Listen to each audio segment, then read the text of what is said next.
What's up, everybody? This is Edward back with another video. This is Everybody Hates Black Men, the Labor Day edition. We will be doing this for a few hours. I'm out here eating some good food, waiting for the grill. Shout out. So I'm looking for Black Huru. I'm looking for Rael. I know y'all was on Roger shit earlier, so obviously people got other shit to do. Obviously BGS is always welcome. Nameless protagonist. Those are the ones that I want to pop up. Obviously, Archer, you're definitely welcome, but I'm looking for specific people on here today. So let me address this. So in the link in the description is Roger the Roger Report. You all definitely should subscribe to the Roger Report. Definitely help him out, especially his Roger Live. Get him over 1,000 subs, because that definitely helps him out in more ways than you all know. And definitely check his stuff out, because his stuff is lit. So, Ty City, you would have loved this. Ty City, I need you to go. Ty City, I need you to go to that link. So, go to that link, and then I would say listen to the last hour and a half. But if you got a lot of shit to do, just listen to the last 15 minutes. Listen to the last 15 minutes of the video. Because really, everything else you already know, and then the last 15 minutes is what counts. Before I jump in, because I know it's going to take time for you all popping up. What's up, Raining Woman? Is this? I don't even need to mention them by name, so I'm not even going to do that, because it's not even important. But I titled this video, what I titled it for a reason. Because Purple Pill Rage is a thing. It's a thing. A lot of people don't realize that. And what is Purple Pill Rage? Obviously, this is a thought that I'm kind of marinating on as I'm saying it, so it's very raw, maybe first time draft. But it's not the first. I'm not going to mention names, because this is not really what this is about. But the YouTubers, as well as some of the audience members, it will kind of reflect that type of shit. And so I'm gonna speak more to the symptoms and the talking points. So what is Purple Pill Rage? Purple Pill Rage is when you see what is going on in its rawest form. The BGS would call it ciphers, and you have a backlash. It's actually cipher. It's exactly cipher, actually. And then you have it really should be called Blue Pill Rage, but I'm gonna call it Purple Pill Rage for a reason. And you have such a backlash to it that you actually develop hatred towards the people that actually introduce the information. So if you look at the Matrix, you look at Cypher. Cypher actually created a lot of resentment towards Morpheus, because he feels like had Morpheus told him the truth up front, he would have went back and took the blue pill. So now that he's taking the red pill, he can't really untake it. So not only did he want to destroy Morpheus by sending them, he wanted to destroy Zion. He wanted to destroy Morpheus. He knew Morpheus had the code to destroy Zion. He was willing to kill, obviously Tank and Dozer, because as far as he's concerned, everybody around him was guilty, at least in that particular community. They all represented, quote unquote, the Red Pill community. And Purple Pill, and you've seen this in some YouTubers. No, I'm not talking about Obsidian, by the way. I want to make that very clear. There's actually a couple of YouTubers I have in mind. And you've seen some YouTubers be able to find balance with it. And what they do is they start projecting certain things onto people, because they have to justify, why they think what they think, because they don't have the logic. They don't have number one, they can't refute what's factual.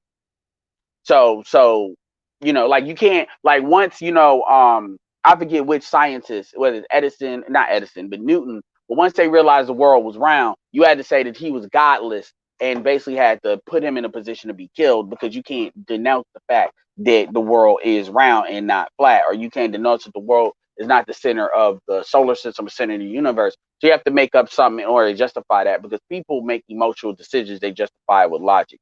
We are actually we are logical beings, but in this era, we're definitely more emotional, and because we all have been effeminized in a feminine society to a certain extent.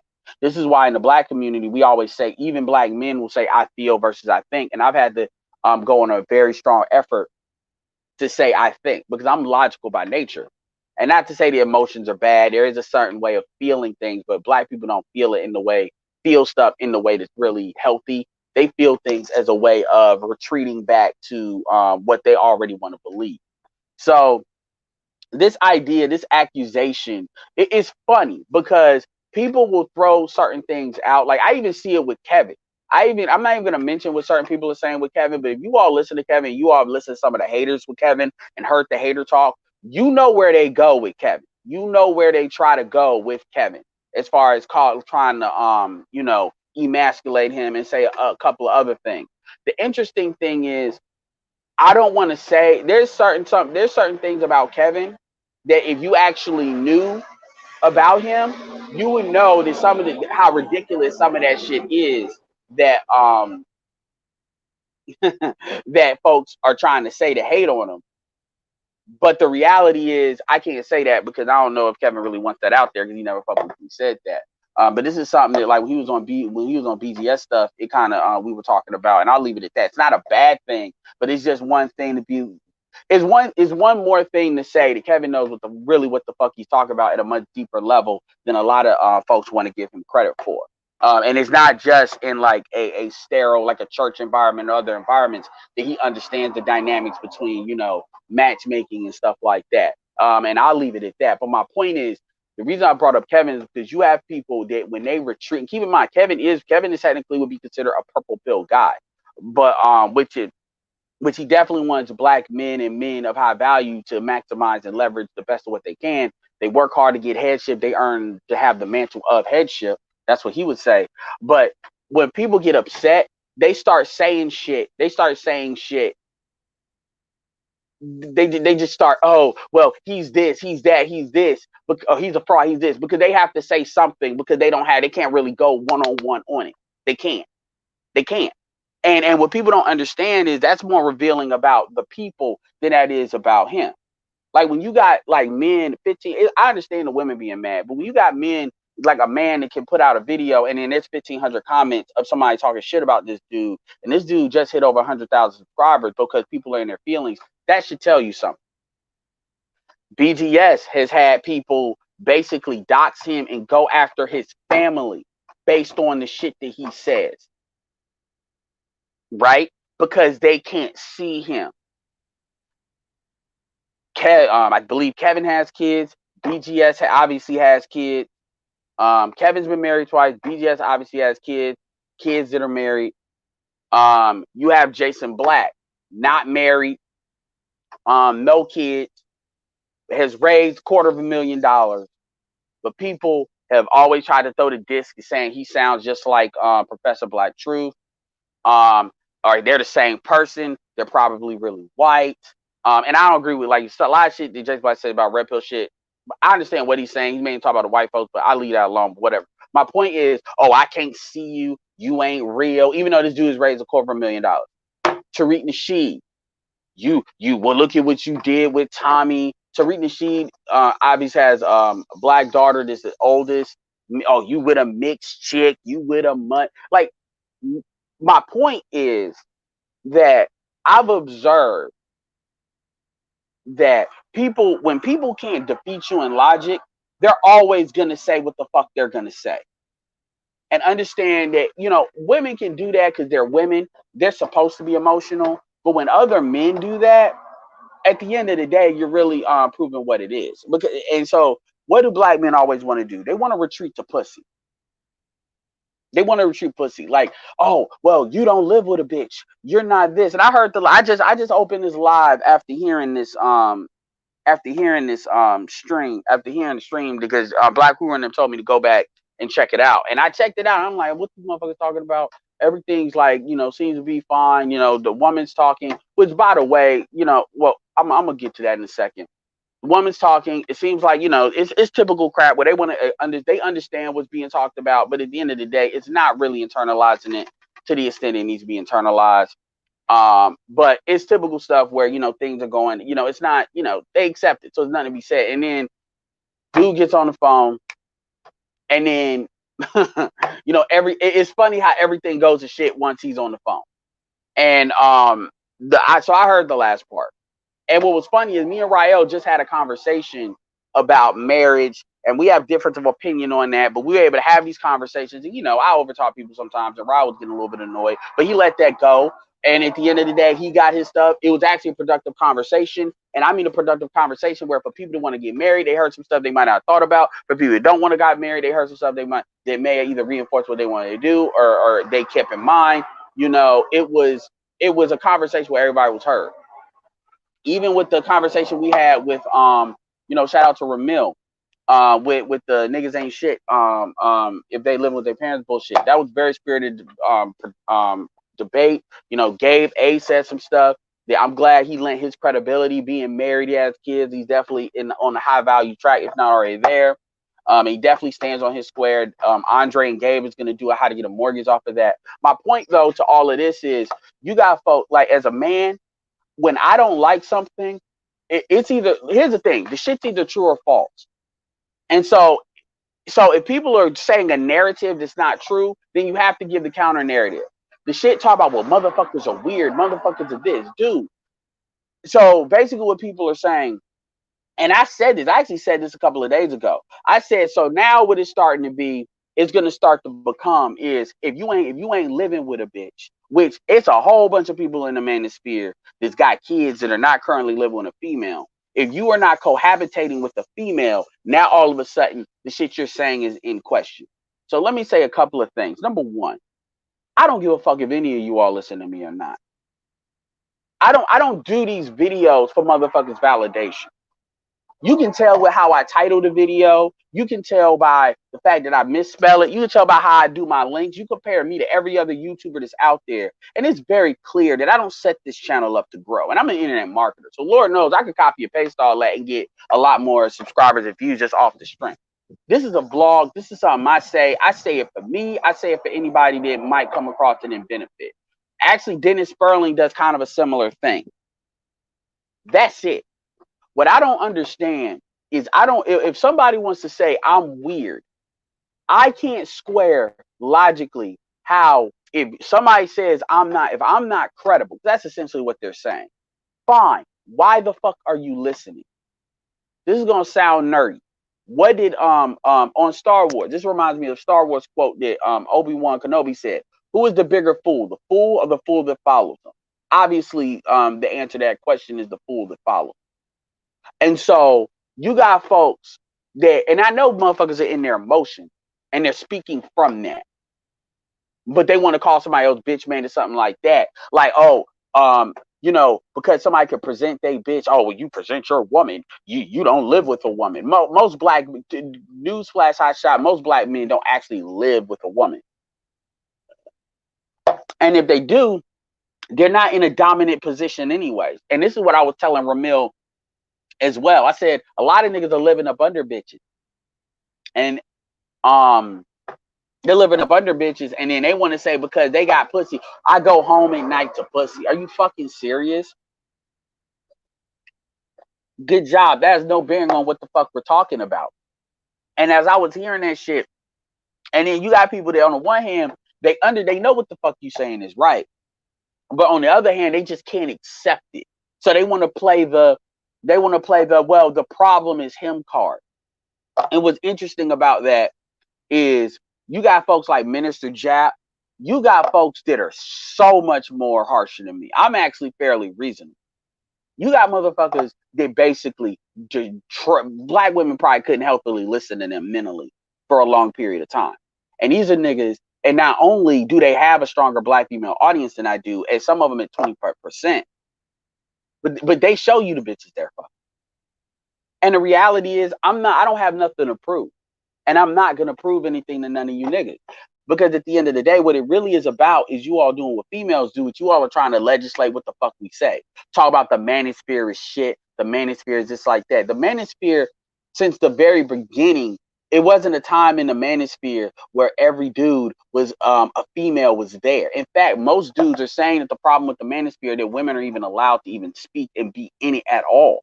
So the manosphere was never predicated on showing the bitch that you would with and proving that you can get pussy.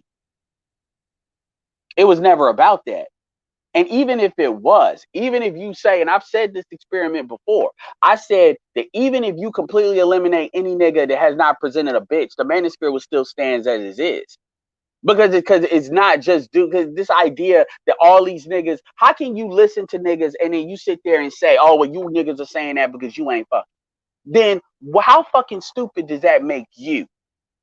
The fact that you keep on listening to these niggas.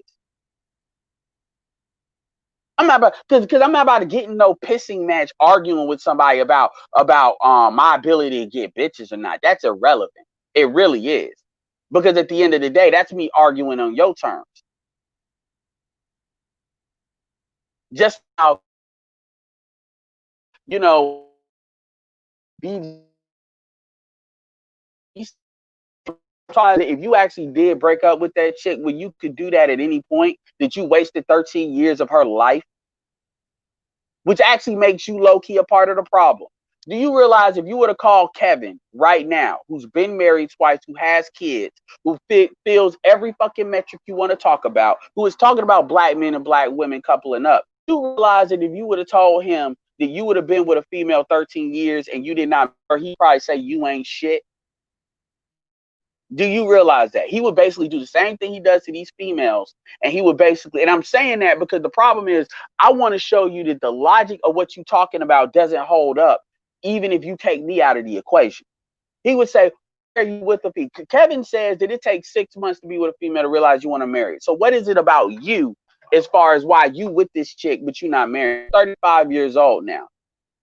Do you realize if you were to leave her today, that basically she'd be in a very fucked up situation?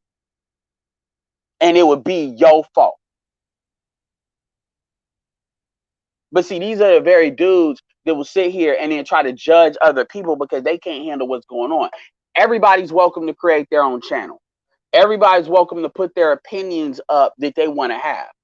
But what the problem is, no, like you see the way I do my stream. My stream is not sophisticated. I just take a phone, turn the bitch on, and I talk. So that is a very low barrier of entry.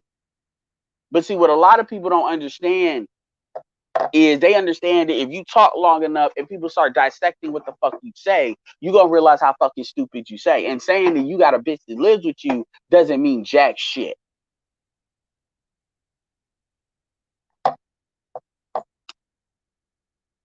And everything, and what was funny about, let's see where the fuck you niggas are. Everything, like I mean, if you like, I really should. I'm not gonna do a play. I'm not gonna do a play-by-play on that shit because that female acted like she had some sense, and that's not fair for me to put her out there like that. Well, it doesn't matter what's fair. I'm just not gonna do it. But truth be told, I really should do a play-by-play because that shit is exactly the problem.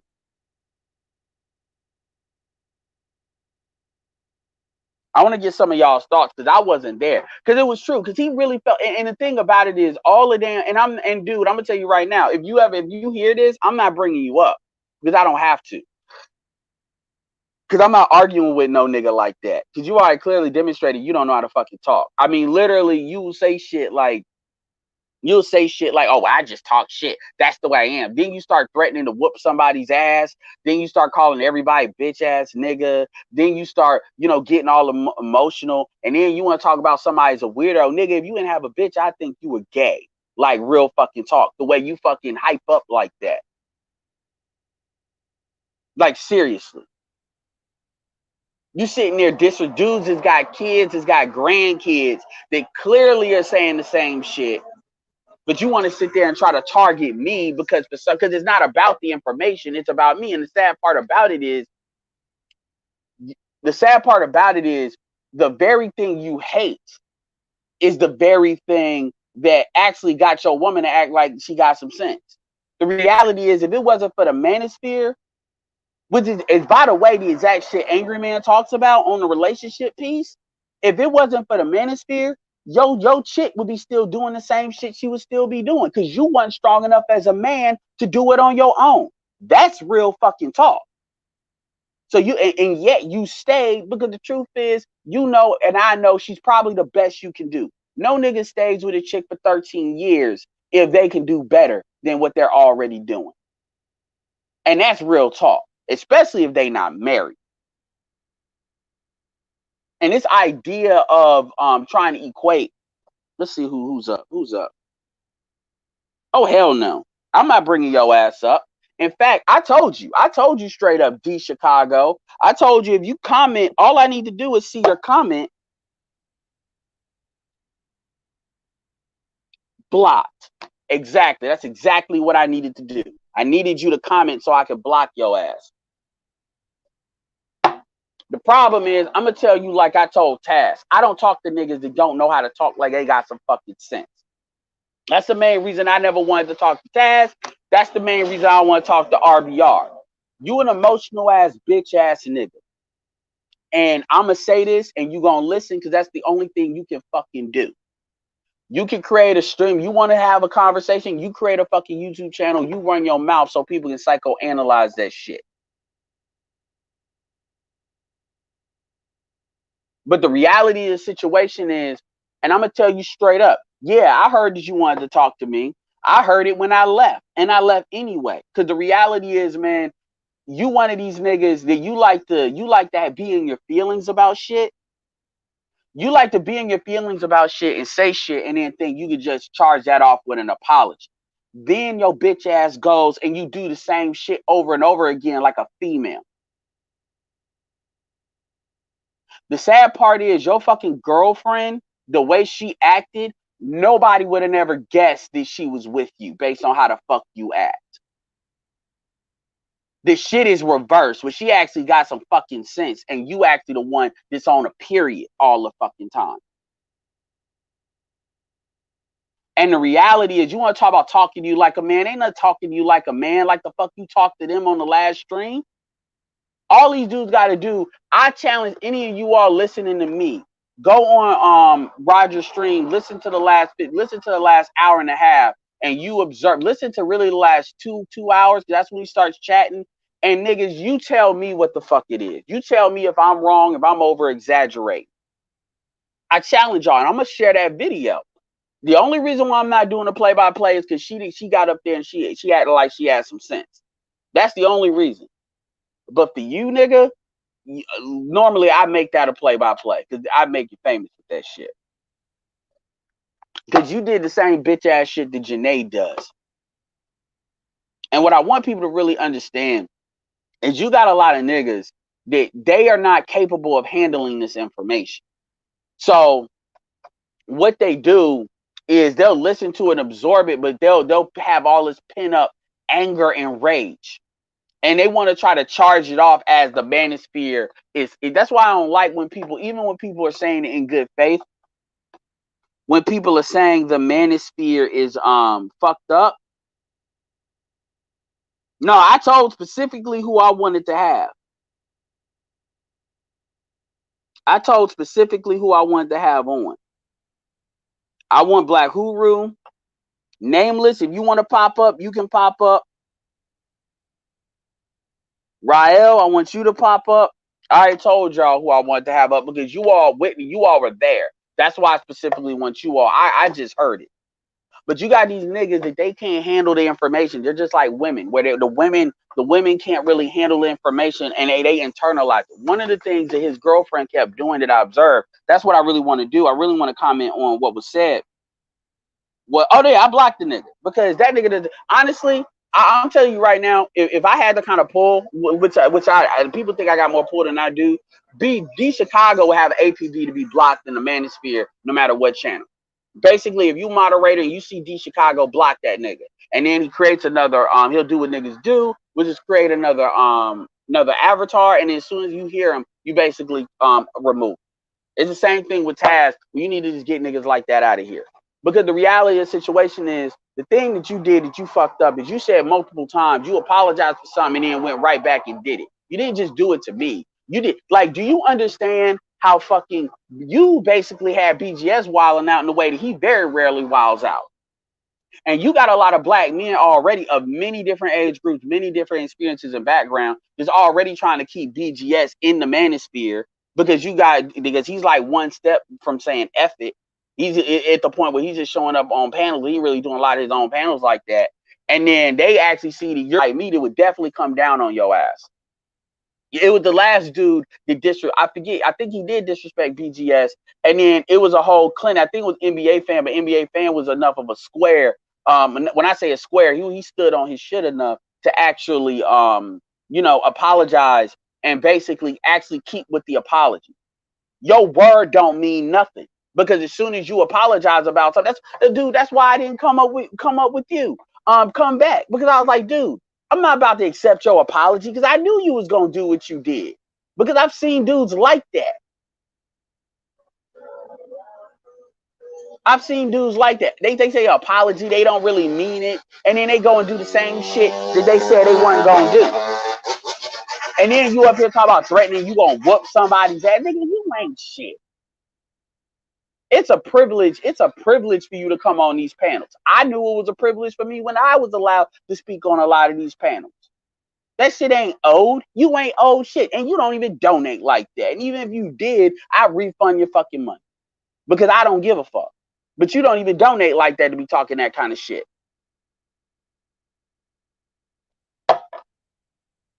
And then the thing about it is, what kills me about this information is the thing that really annoys me about the fucking girlfriend shit is that's what people do to try to completely invalidate everything that's being said.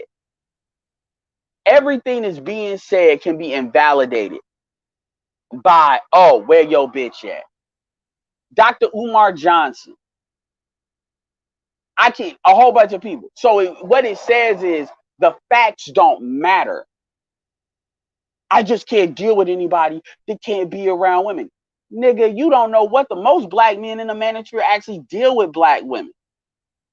But see, the problem is you internalize this shit just like a female does. You're just blaming black women. It's not about blaming black women. It's about rolling the tape. What the fuck is in the back chat? It's about saying this is what it is and this is why. It is so much easier for me to hang this shit up and just live my life. I deal with black women on business all the time, but I don't got to deal. But as far as dealing with them, as far as relationships, yeah, I deal with them in relationships too. But as far as those same black women deal with business, not necessarily the same black women deal with in a relationship. And the thing about it is, and BGS said it, Nameless Protagonist said it, there's an urgency there. There's a fucking urgency there that people don't understand. And what he displayed is there's a lot of dudes that don't get it. I said this on Roger Reports today earlier. I said that black men that think like him, like D, are not really capable of protecting black women, because they can't really delineate from good black women to bad black women. Not really. And just so I can make it so it's not about him, I'll say another thing. I remember, shout out to Joe. I remember we were on, I think it was BGS shit, and Angry Man was on there. And Joe was talking about, his mom and the dude that I guess she's fucking. And she was talking about how he was romanticizing, doing harm to this dude, because his mom had basically, when he got into a fight with him after he tried to put his hands on his mom, basically she called the cops on him, on Joe. And Joe left the house.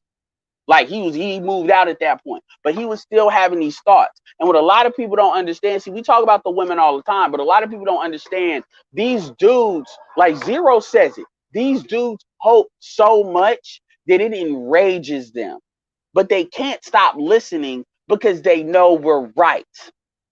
This is why a lot of people get mad at BGS. They know they can't overturn what he's saying, but they hate him because they feel like he's wishing it into existence. The shit about the UBI, the shit about COVID, the shit about automation, they see it, but they hate him because they can't disprove it.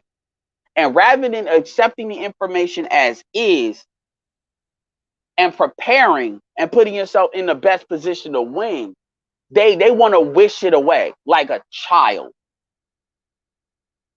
This is, shout out to Gab. I'm Instagram friends with Gab, but man, Gab, the same thing. He had that reaction, and he's another dude that's married and's been married for a while. This is why when niggas try to say they can be purple pill and red pill, that's bullshit. No, you can't. Because at the end of the day, I'm not trying to say because you would have what I used to say. I have this comment where I say if you got daughters, you're compromised. If you ain't got nothing but daughters and you ain't got no sons. That's not always true, but the reality is you tend to look through the world through that viewpoint.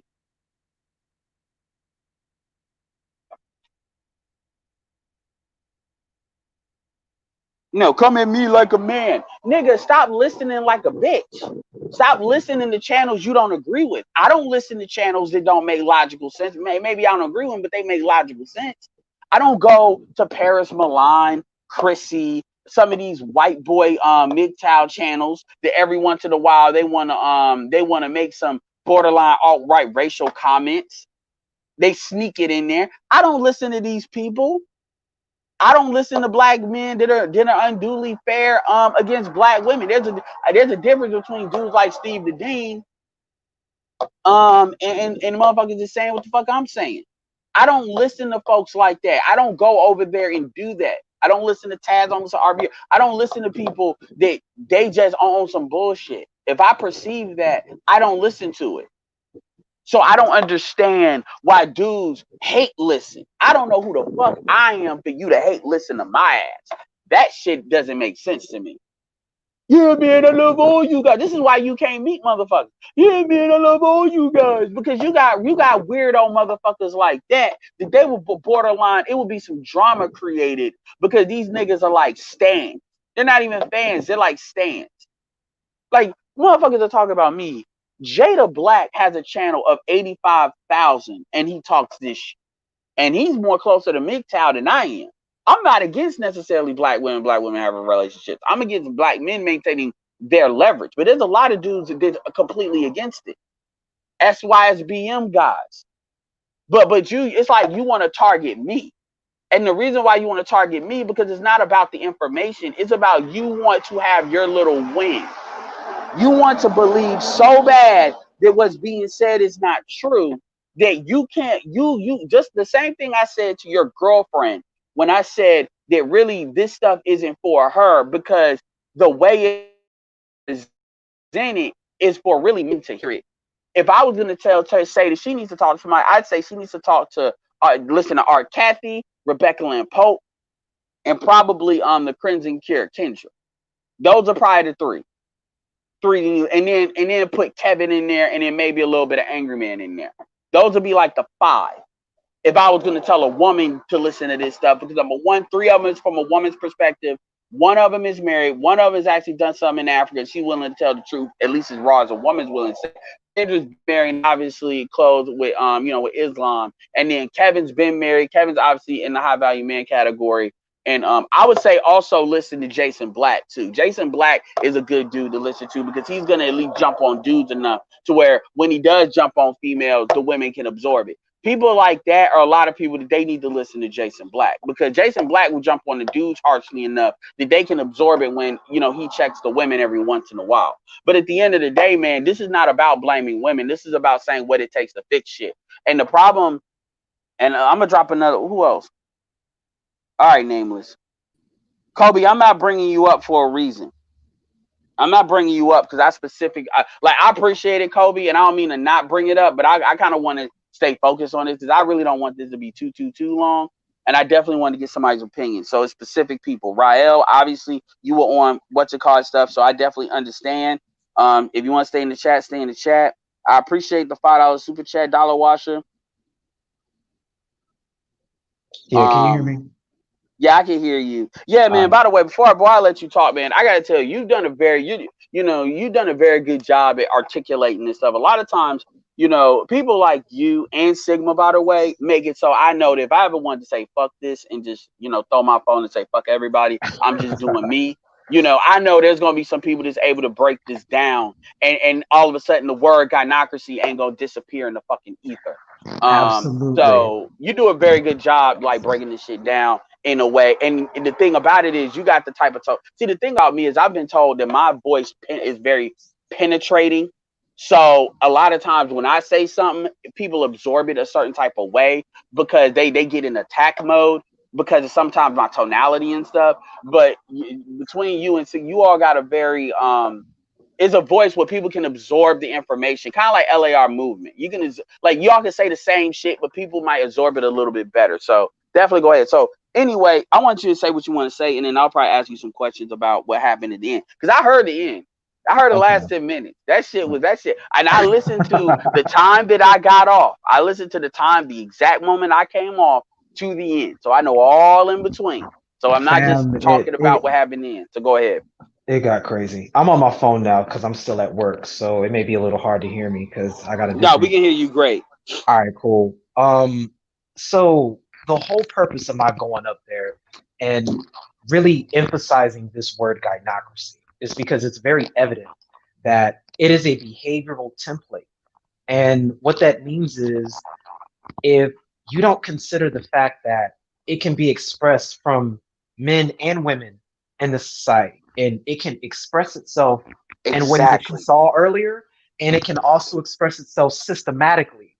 And considering, the wiring that goes behind validating the gynocracy, which is intersectional feminism, if you don't take these things into account, there's no way you're going to, one, identify it, and two, create the proper counter rhetoric to address it, and three, identify the policy changes that have been done and incorporated to support it and buffer it, and create the superclass of, I guess, what do they call it? A buffer class? I think Yeah, Jason I Black call it was a talking buffer about that. class. I call it a buffer class. Yeah, you got, and I just want to cut real quick. The buffer class, in my opinion, is made up of now it's women. That's why I say that women of color shit is another race. You need to treat that like another race. But black women were smart. They would recognize that a woman of color and black women are two different things. But it's Absolutely. women. It's women. Let's say non-white. It's white women too, but it's really non-white women. It's immigrants, it's LGBT, and they all have their own unique role. Because LGBT makes a lot of money, they can generate a lot of money. You don't have a lot of numbers. Obviously, immigrants, a lot of smaller immigrants can do the same thing, and then the women kind of buffers it out. Um, and then let's throw in the boule in there too, like the elite, a lot of the elite blacks. So that throws in a lot of your, even though they're not necessarily elite, that throws in all your celebrity class black people too, because they're already compromised because of like I said, Hollywood and different stuff like that. So those folks are all lumped into that mix that I'm thinking like the new buffer class. Go ahead.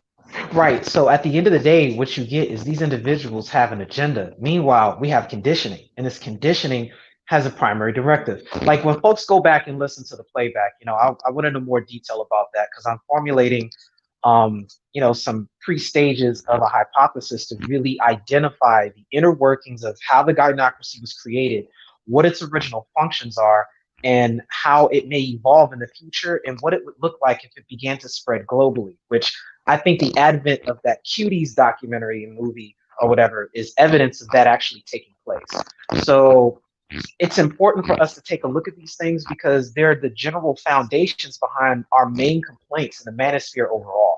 And I think we get very mischaracterized because people, they stumble across the sphere at different points of their own development. Normally, the initiation process into the sphere is some negative experience. And so when we look at, the relationship the dude had last night, with his girl, we were under the assumption that, he had some strag putting a battery in his back and he was running up here.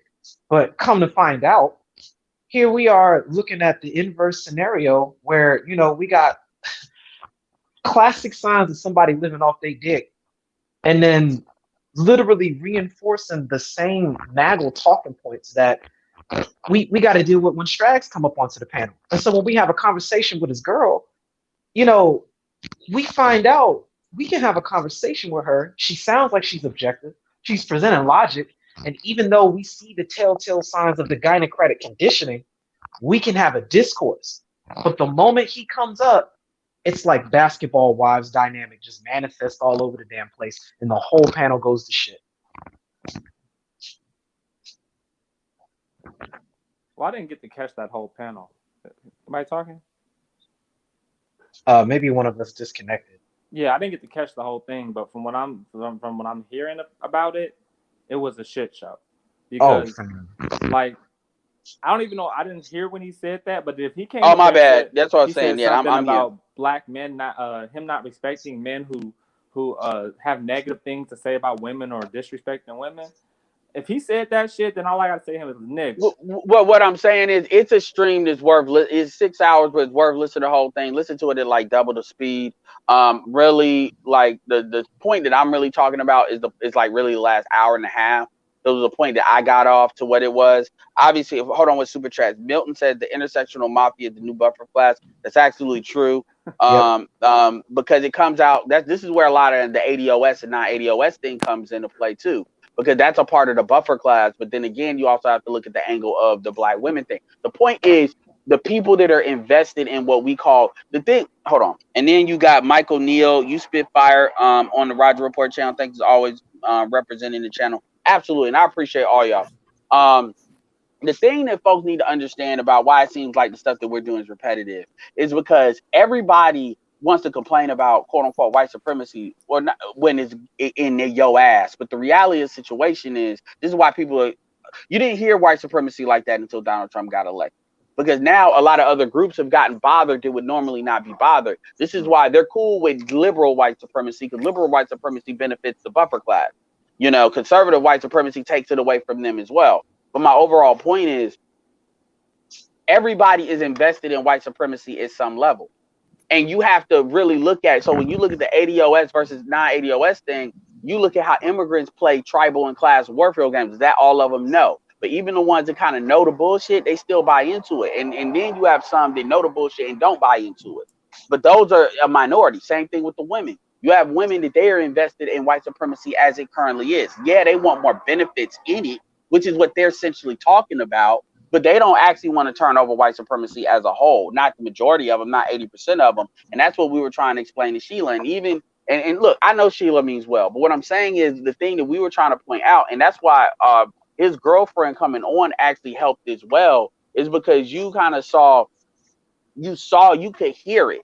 And it's not me saying that they're bad people, but you can hear the programming, and it's up to you to actually recognize it. Just like as a black man, if you're a man and you talk about, do you feel me? Do you feel me? You know, I feel this. A man is not supposed to feel like that, like that. That's not supposed to be in your communication language, not to that extent. You're not And supposed to see, feel when you're supposed to fucking think. Go and ahead. And see then I'll something put I want. Rael.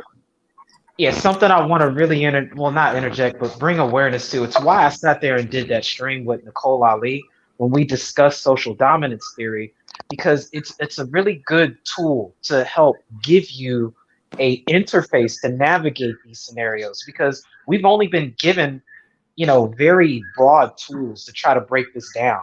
But social dominance theory really it really comes from the apocrypha of gender studies. What I mean by that is most gender studies agenda things were not respected into the greater field, the canon of feminism, especially intersectionalism, if it didn't promote this double negative idea. Social dominance order is not only accepted now, it's pretty much doctrine in the satellite community of feminism, but it completely smashes that narrative, which would really highlight black men as being the targets of the double negative by virtue of being considered a subordinate male. And it supports what we're learning about the gynocracy. It supports what we're learning about white supremacy. And it explains why the gynocracy seems to behave a lot like white supremacy does. And at the end of the day, a lot of the resistances someone like Dr. Neely Fuller was getting when he talked about white supremacy, these same kind of denial tactics are being brought about when we begin to talk about the gynocracy. So, when you take these two things and set them side by side and you ask yourself, how do we begin to find a solution? You have to understand that this is conditioned behavior. And it's why it's going to be a very good thing when BGS brings the culture content to the table that he's been studying now, because it's going to really bridge the gap and show how folks in the black community have had to essentially adopt two different types of cultures simultaneously. And we call it code switching, but it has loaded implications. And when we begin to break this down, we can pinpoint and more highlight the conditioning as it plays out, the way we got to see it last night between the dude that was on and his girl. Can I speak? Yeah, whoever that was, go ahead, Tom. Okay. This is Rob. No, I hear you. I hear you. I was gonna say, a lot of y'all need to start subscribing to BGS's Patreon because if y'all want BGS, and y'all gonna have to understand at this point you have to pay for it. You can't pay him enough to deal with that bullshit. You know, you gotta remember he older, so stress. You know, like stress for bullshit like that. You gotta realize BGS is not necessarily constantly fighting his family, but obviously with what he's doing with his grandson and stuff like that. That stuff is always omnipresent. So y'all going to have to start paying to hear him, and Lord knows other dudes are doing it. I mean, his Patreon isn't that expensive. So for y'all that kind of like, oh man, we just gonna leave the ministry. Well, shit, just do his Patreon. He's there. So anyway, go ahead, Ryo. I know you've been waiting. I'll get you in Archer. And by the way, Kobe, I'm gonna start doing a stream maybe once every 2 weeks or something with all of the younger brothers because I want to hear what y'all got to say about stuff. Because y'all go see stuff from a different perspective. Because y'all dealing with a lot of young chicks on the ground. So I'm definitely gonna start getting y'all in because I know y'all are there. So I don't want you to think I'm ignoring you. It's just I want to keep this focus based. But go ahead, Ryo. I mean, yeah, I mean, it really was a shit show last night, but I mean, it's just pretty typical. And nigga, I'm gonna whoop your ass, nigga. yeah, I was like, right, you said that the right. Why you don't even be saying shit for you to react like that? Yeah, I don't even stuff like that, like that black on black crime, nigga. I don't even because I already know that ain't even gonna be the case. But it reminds me of something that his talking points reminded me of as far as talking about basically we can't get bitches. It reminds me of stuff that I used to hear when I used to be on Facebook, and it still is there. And the females would say, because I wouldn't put a picture up either, because I knew how crazy it would drive people, and just overall, and so a lot of times the chicks will say, "Oh, you probably some old fat ugly person who can't get no women." And every so often, I would hit the chicks in their DMs, and I'll be like, "Does that look like somebody who can't get any women?" And then the very females who used to be like, then your page got deleted. Making those comments will be like, "Why are you talking like that? You look good. Why are you saying all this stuff?" You know what I'm saying? And so basically, they used to have this argument, basically that if I was fat and ugly, I couldn't make the comments that I was making. And that's basically what he was saying, just from a male version. He was basically saying, like, y'all the type of niggas who can't get no pussy, so y'all can't say that. Janae does this, like, and the thing about it is, the funny thing is Janae on MT1 did the same shit. Like, she tried to do the same shit to Solo. And so it's the pattern, and people need to understand that dudes fall into that pattern as well. They make these, and here's the thing you got to understand: they make these assumptions because they need to believe that shit. They need to believe it, because if it was not true, it will really hurt their feelings at that point. But the thing about it is that most dudes are not going to be on YouTube whether they look good or don't look good. What they're going to do is do them, or they're just going to do what they do under the scenes. This idea, like again, go ahead, Archer. Yeah, I was just gonna say that whole premise of the argument is, "Oh, you must be ugly. That's why you on here complaining." The argument based around is like, "Nigga, it can't be me, so it must be you. There's something wrong with you. That's the only reason why you're complaining, because I ain't doing shit. It can't be me." That's the way they generally feel about this whole environment. Black women and a lot of black men have bought into this, and it's not. I wouldn't even call them stupid for buying into it, but it's the only narrative they've been sold their whole life. Has been bought into the fact that black men have done everything wrong in the black community. Well, no. I want Archer. I don't mean to cut you off, but today this is the niggas ain't shit show. We're gonna take a break from black women because the shit show. Like, let's be. I want to be absolutely clear here. Okay, no. Make your statement. No, and I'm not saying this to say not to say it. Say your statement. I just want to make that clear for everybody as well as the audience That's where we going today. Since motherfuckers want to talk about blaming men, because I actually got some stuff on my mind right now that I'm curious what your thoughts are. But no, say what you're going to say as you're going to say it. I'm just Oh saying well, that shit. kind of I going can forward. switch it up to the ain't shit show. The nigga's a bitch. He thinks like a female, and that's what he Well, was up there Archer, doing. He was Archer female too. arguments. Well, I don't even want to make this necessarily about him personally, because he's not the only one that does that. He's not the only dude that feels that way. Because a lot of times this stuff low key will. I'm not saying it. I hear some of this stuff in the female, in not the female, but in the marriage argument, to where, you know, some people will go as far as to say, some people are more reasonable about it. Number one, getting into relationships with black women is not the same thing as marrying black women. And he's actually a perfect example. He's been in a relationship. He said he's been dealing with her, and it's probably an on and on off situation for 13 years, but he's not married. Now, most dudes that promote marriage would say, especially after talking to her, they would say, well, nigga, why aren't you getting married? Do you agree with that, Rael? If you've been with her that long, do you agree with that? I mean, I totally agree with that. Hell yeah, I agree with it too. I totally agree with that. I mean, Yeah, but even they both admitted that they watched. Even both of them admitted that they watched Kevin Samuels, and he would say the same thing. Yeah, and I said that in the beginning. I said Kevin Samuels will come. Two people. If he could have called Kevin Samuels or he called Jason Black, and he heard her talk, both of them heard her talk and how she conducted herself, and they would be a little bit easier than BGS was. BGS, you know, motherfuckers was pissing us off because the way he came in, right? So we was expecting some crazy, because we've gotten it before, by the way.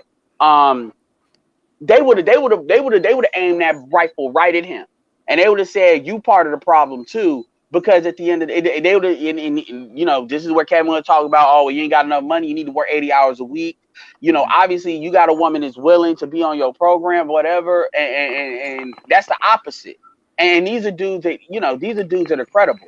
And so and again, I'm not trying to here's the point. Nobody wanted to get in his business, but he wanted to make shit personal with everybody else. He wanted everybody to prove something to him. I'm like, dude, we don't prove shit to other YouTubers.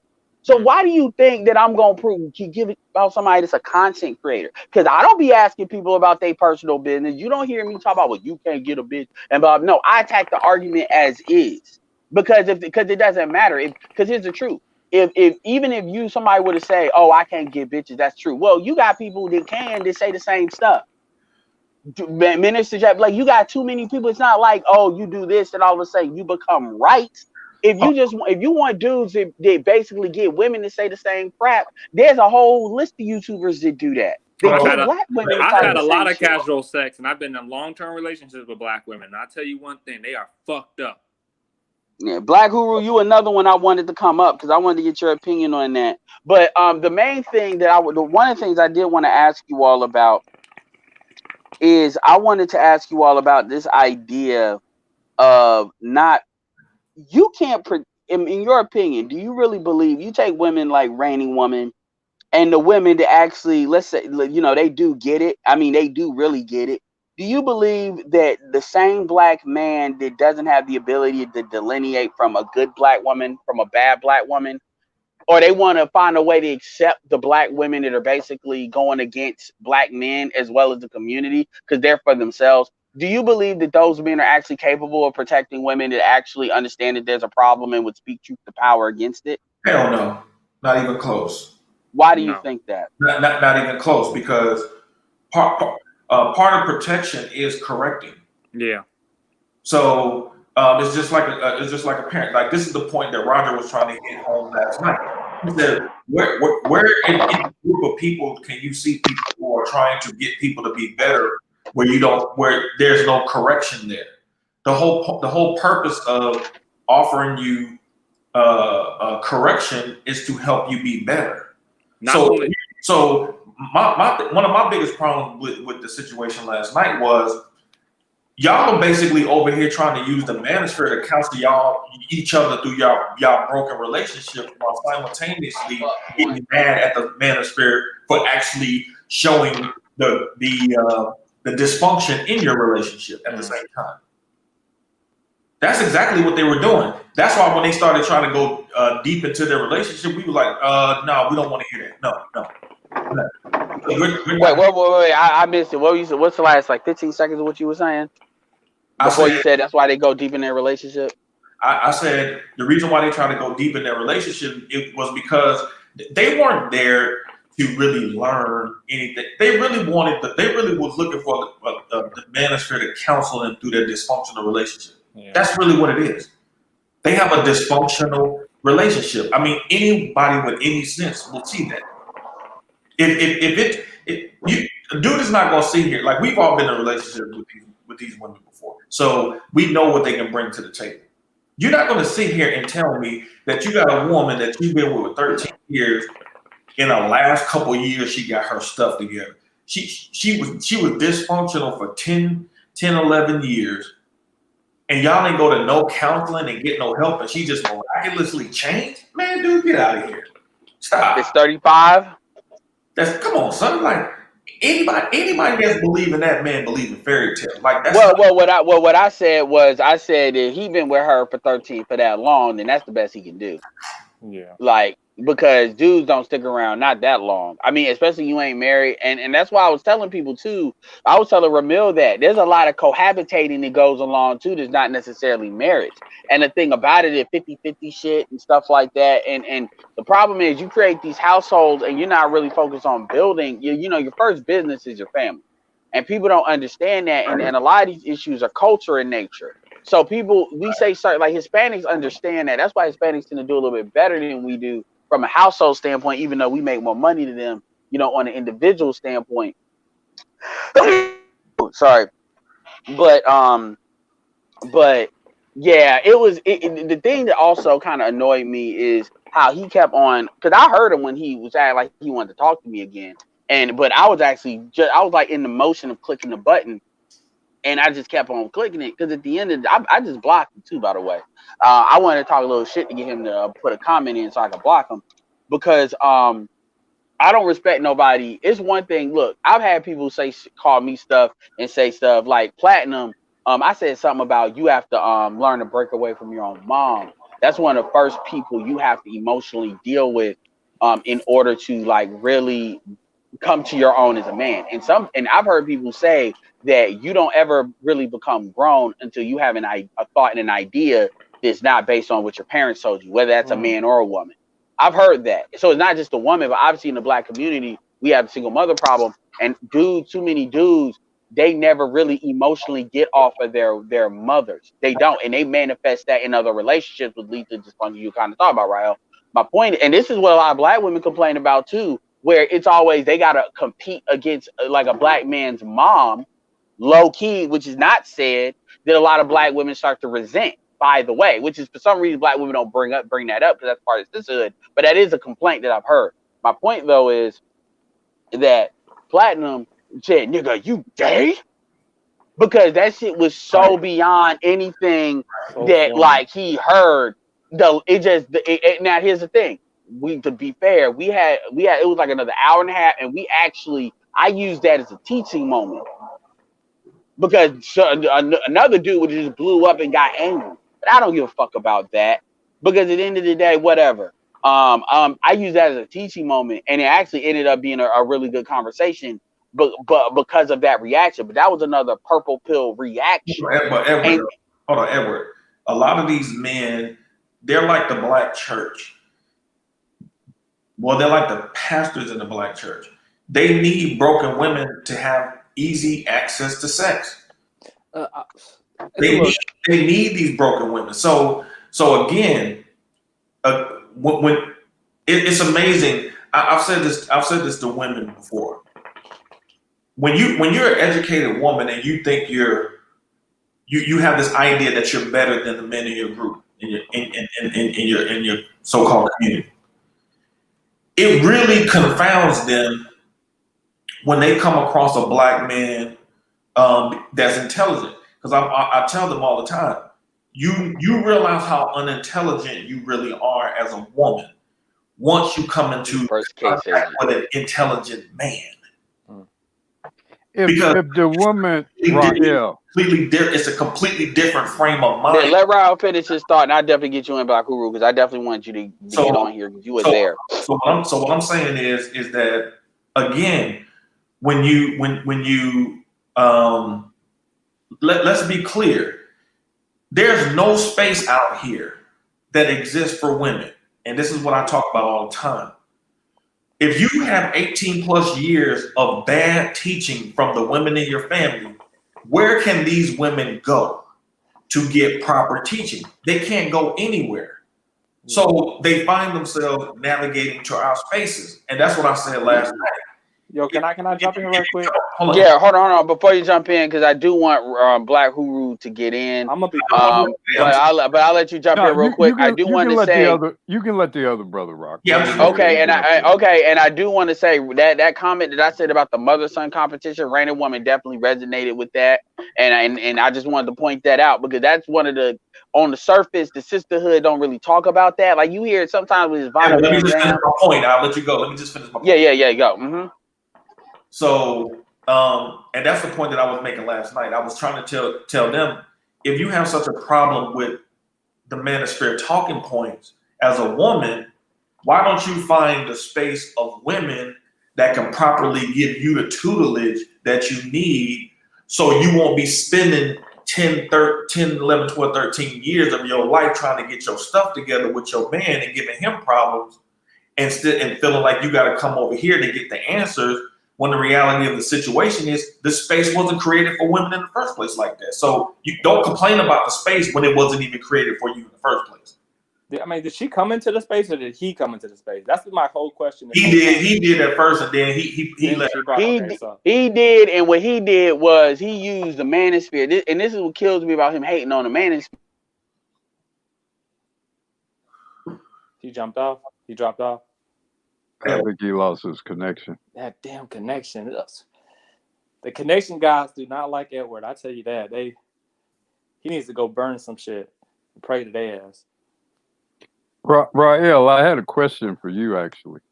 What's up? If these women ain't broken, how is Platinum gonna fuck on these bitches? Yo, but let me jump in here, right? Because I've been trying to say this for a minute. That was my first question, but my main sentiment about something Edward said and Raining Women kind of co-signed is the men. A lot of men like D Chicago, they grow up with these talking points from their mother. They grow up seeing the world from their mother's point of view. Right. And not only do they adopt their mother's point of view of the world, they also adopt their mother's hatred for black men. Exactly. And when by time, that's how they can get over here and talk to us and sound completely like a female, because everything they're saying is what their mother would say as if we were talking to her. We weren't having a conversation with D Chicago, the man. We were having a conversation with his mother. That's what was going on. Yeah, that's true. And I'm done. But that mother-son competition, I know Raining Woman hit on that because the sisterhood don't talk about that, but that's something that you hear they complain about when you in the moment. Because that's when that stuff doesn't work for them, and you rarely see those inter-sisterhood conflicts like that really manifest, because usually they're on code when it comes to how to deal with dudes. Also, another thing I'm gonna point out too is, even if somebody were to say, "Oh, well, you can't speak to the gynocracy if you ain't actually living with a bitch, you ain't fucked the bitch." Let me be clear here. Technically, a dude that ain't never had sex can speak to the gynocracy because they grow up in a black family. We just don't talk about that all the time. So, and even Kevin talked about, if you grow up in a gynocratic household, you know, you got niggas. Even SW Sergeant Willie P grew up in a family where his mother was the dominant spouse, and they were married, and they still are married. And again, I'm not defending that. I mean, but because there's something to be said about red pill rage and shit like that. But the idea that the gynocracy has it's only a compartment the women you're dealing with from a sexual standpoint. Right. A lot of the stuff, like even Nameless Protagonist, what did he say earlier in the thing? We were talking about politics. That was before everything went left field. He was talking about how his mother, or I think grandmother, he had to talk to his grandma for 3 hours about why his voting views, his political views, and he said, "I don't hate black women and I don't hate black people." And at the end of that conversation, although she accepted what he was saying, she said, "I hope it ain't a lot of people like you."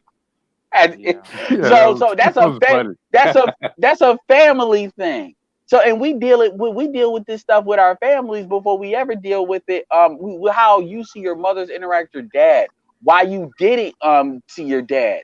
I mean, you Black, who you up there when Joe said what he said like maybe like months ago, when he was talking about how he got kicked out because he didn't get kicked out, he left because his mom called the police on him because her boyfriend put his hands on him and he defended his mother, but Yeah, he I still remember. had he still had those feelings about doing bodily harm to this dude and not really acknowledging it. At the end of the day, his mom is the one that really low key created that situation. Right. You Probably know, provoked it too. Probably provoked the shit out of it. So maybe I'm not gonna go that far. I don't most know, but likely, I'm gonna we say know I based bet on what he. No, I hear you, but based on what he bet said, my we money on know it. that he's not in that house.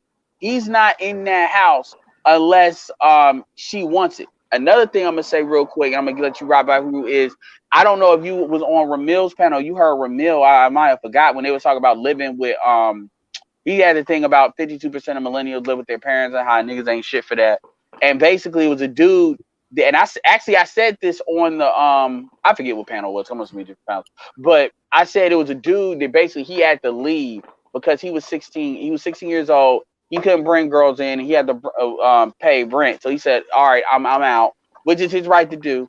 Went through. Long story short, went through his struggles. Now he was doing very well, and his mom kept asking him for money. I'm talking about like thousands of dollars, and she was being a burden to like his sister, and basically said he'll help you out, no problem, but you gonna have to divorce the dude you with because she's married to a grown ass man, not his father. That basically somehow she's got to ask for thousands of dollars from her son, but she's married to a dude that's living with her. You see what I'm saying? So my point to both of those scenarios is, in both of those scenarios, that is the gynocracy outside a sexual component. And the thing about it is, we never even got to go that route, especially being that Black Guru. Obviously, you have kids, you have grandkids, so you've seen it from obviously the grandmother, mother, and then all the way in the other generation. You being on the other side of that generation now. And the same thing with BGS, because he talked about that on that very panel, from his grandmother to his mother, and then what he's dealing with. But yet he wanted to pick on me as if I ain't got nothing that I could say. But whatever, that's besides the point. My point is, we never got into none of that because he was so on the BS that he was on, and he could not see that. And it's like, wow. So you've heard all this information for all this time, and the only thing that is done for you is basically piss you off and put you in a rage state, because really you don't even comprehend what the fuck. You agree with it, but you can't really comprehend what's being said. Your girlfriend could comprehend what's being said more than you can. And that should tell you about the gynocracy, if nothing else can, as Exactly. far as how Black men are plugged into it. Go ahead, Black Guru. Well, I mean, several things, but hi to everybody on the panel. Good to see Peace, you again, bro. Rael. And hi, Art. The the what's the name, D Chicago. I'm still trying to figure out how his girlfriend, I guess Sharice or Cherie, appear to be more receptive and actually understanding of what we said than he was. I'm still quite confused and complex by that. I mean, it almost seemed like she has gone through some issues and have done a decent job, I guess, of addressing them and dealing with them, and maybe somehow resolving or at least reconciling them. But yet he apparently has not had a similar sort of journey. And maybe because her problems were of such a huge size or complexity or whatever, that maybe all the focus was on her resolving her issues, and his issues haven't been resolved. Because, Ed, I don't know if you saw the last part No, of that yes, I video. did. So hold on, Black Guru, just 2 seconds.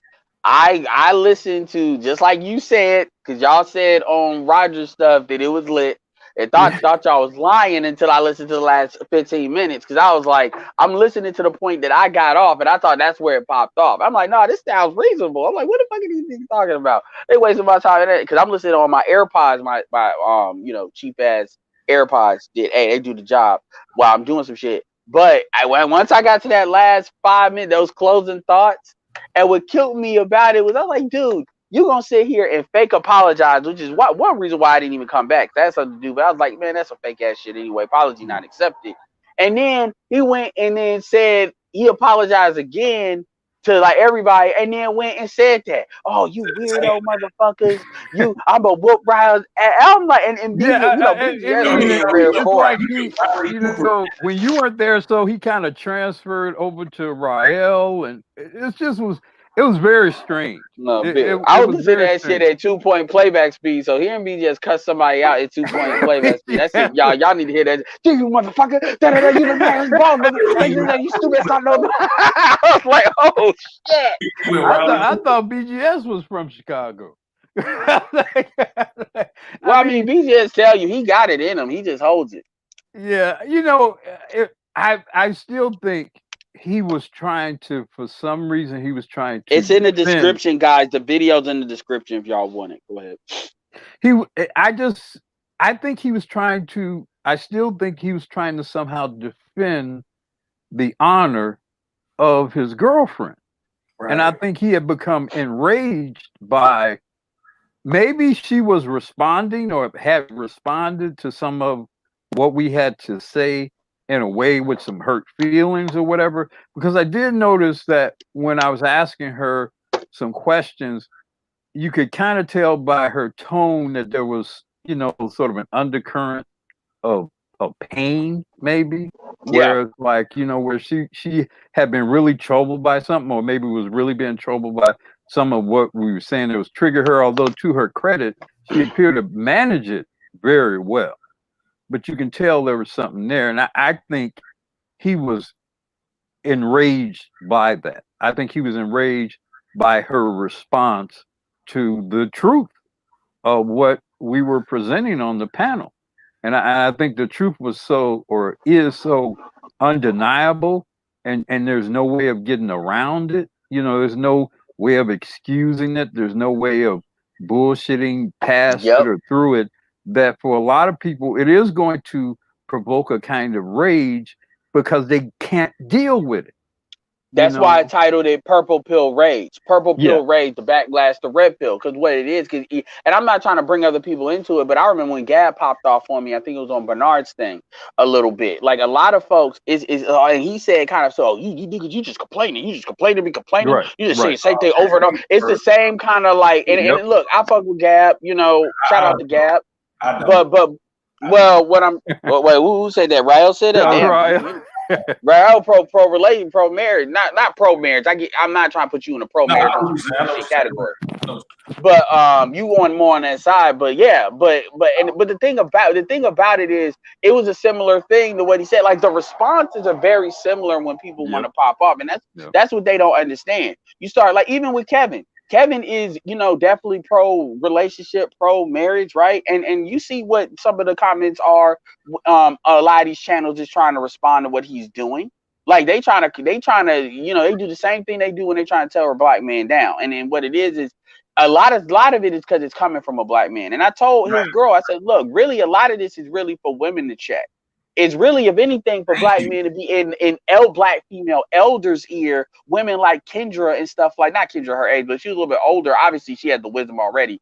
And then it's for them to check y'all. It's for us really to basically, if y'all listen to Art, Art will go there with women. I'll give her that credit. She will definitely go there with women.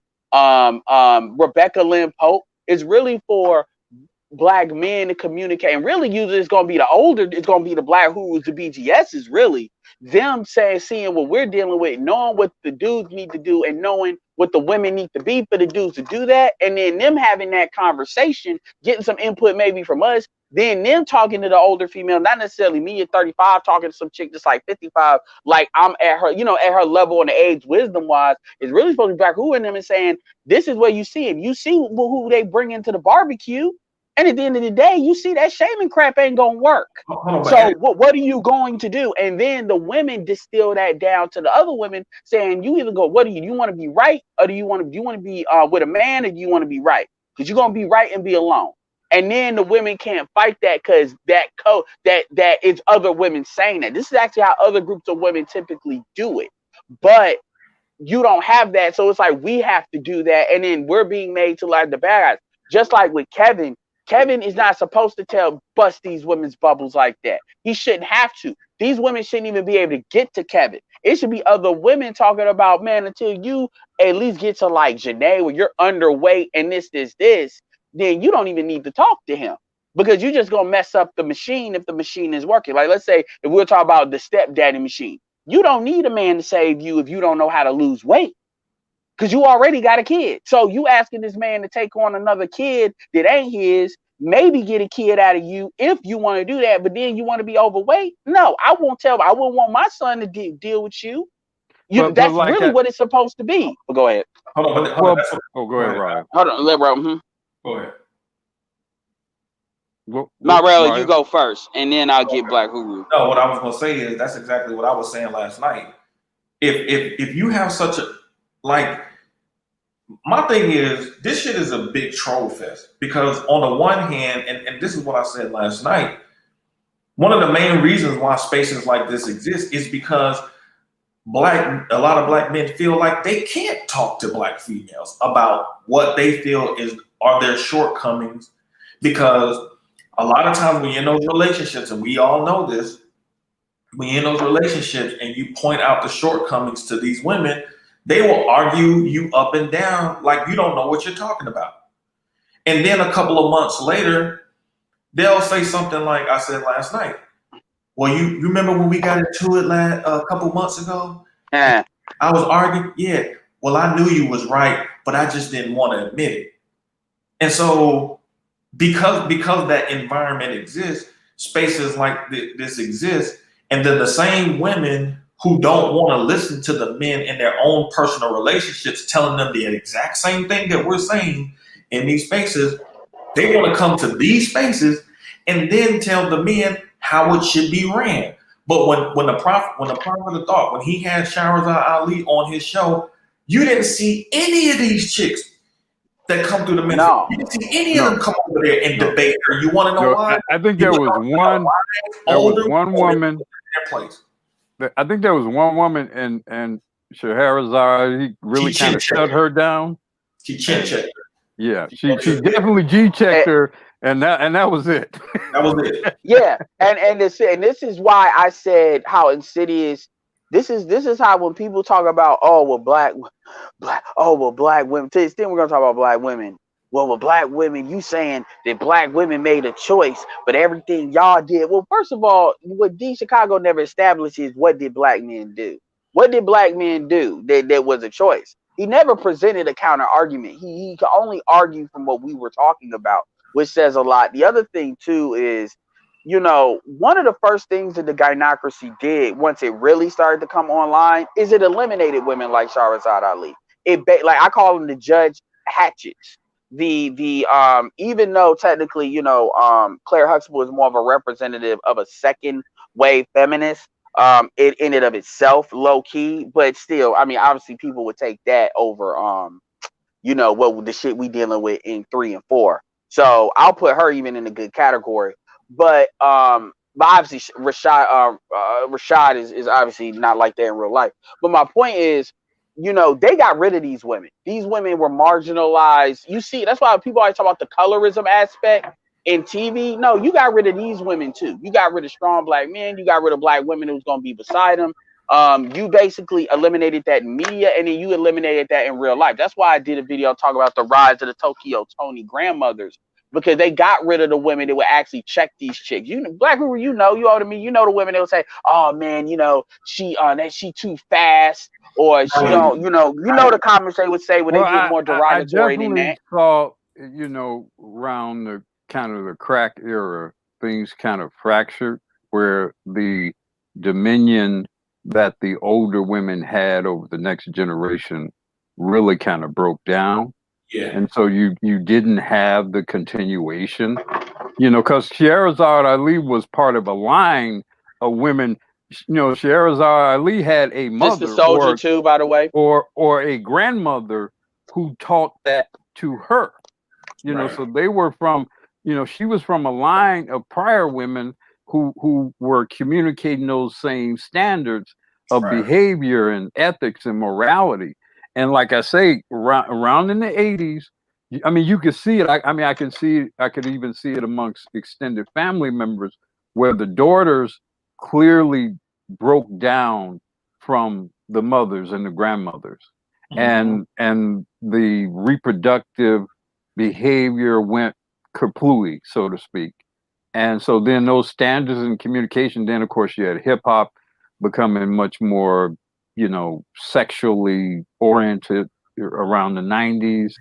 And so, yeah, it's been a complete breakdown between those generations of Black women. Yeah, And I don't see how you're rebelliousness. going to recover. I don't see how you're No, going to you're not. recover. And rebelliousness, you're not going to recover outside of some kind of apocalyptic or a human Right. shattering event, like social shattering event. And rebelliousness became a part of being a Black woman. Exactly. That's why one of the main tenets of being a Black woman, independent, you can't tell me shit. But at the same time, it's this dual, like Nameless Protagonist said it, this dual thing about I don't need no man, I'm better than a man in every way, but yeah, you still ask for a man to carry it, to do shit for you. Like even you saw that even with Megan Thee Stallion. And by the way, why do you bring up celebrities? I bring up celebrities because these women absorb that. That's who's teaching them. That's who they're learning from. That's why when Cardi B doing a WAP song is much more dangerous than the Uncle Luke, because you can still charge that to misogyny. And the society, to a certain extent, kind of lever women to kind of reject that a little bit because it's a dude in front of it. But when Cardi B's doing it, they absorb that full bore. Go ahead. Uncle Luke got spanked though. I mean, the federal government came after him. Uncle Luke is the reason why you had to have parental advisory stickers on CDs, because his case, I think it went all the way to the Supreme Court. Yeah, a free speech case. So he got spanked. So yeah, which people forget. So yeah, people forget that. So the warning was put on the material to let people's parents know, like, hey, this is explicit. When it comes to the females, there's no spanking. Like, so I don't know how old Ryo you are. I'm 33. 41. I'm not trying to ask y'all, huh? 41. Okay, good. So we got a good 10 year, and if who was older, yeah, we got a good. Okay, so we got a good gap. So is the reason I'm saying this. So you all know back in, y'all obviously aware of Ludacris, right? Sure. I know you know, like Ludacris. Remember with Bill O'Reilly, when they took Ludacris, a Pepsi contract from Ludacris, because that was like a really big deal for Ludacris. Now you remember how Ludacris got down like back then, because you had him in like 99 to 03, and then he kind of, even though he still went after Bill O'Reilly, he was never like the most hardcore of hardcore, even though people tried to present him as that because he was more popular. Now you compare Ludacris when Pepsi removed that contract to them giving Cardi B a contract, knowing what she was and what she was about. Right. Yeah. And that should tell you everything you need to know about like 2005, 2006 versus today. They not only gave her a contract, they gave her a Super Bowl spot, Pepsi, which you know how much those spots cost, and you know what Cardi B, they knew she was from the strip club off jump. They knew that. It wasn't like Cardi B, that's one thing. Say what you want to about Cardi B. Everything about her, even the crime she did, she don't be hiding it. She even said, I used to help set up dudes. Yeah, and then the corporation. So that tells you everything about the hypocrisy, by the way, the privilege that people want to say the women don't have.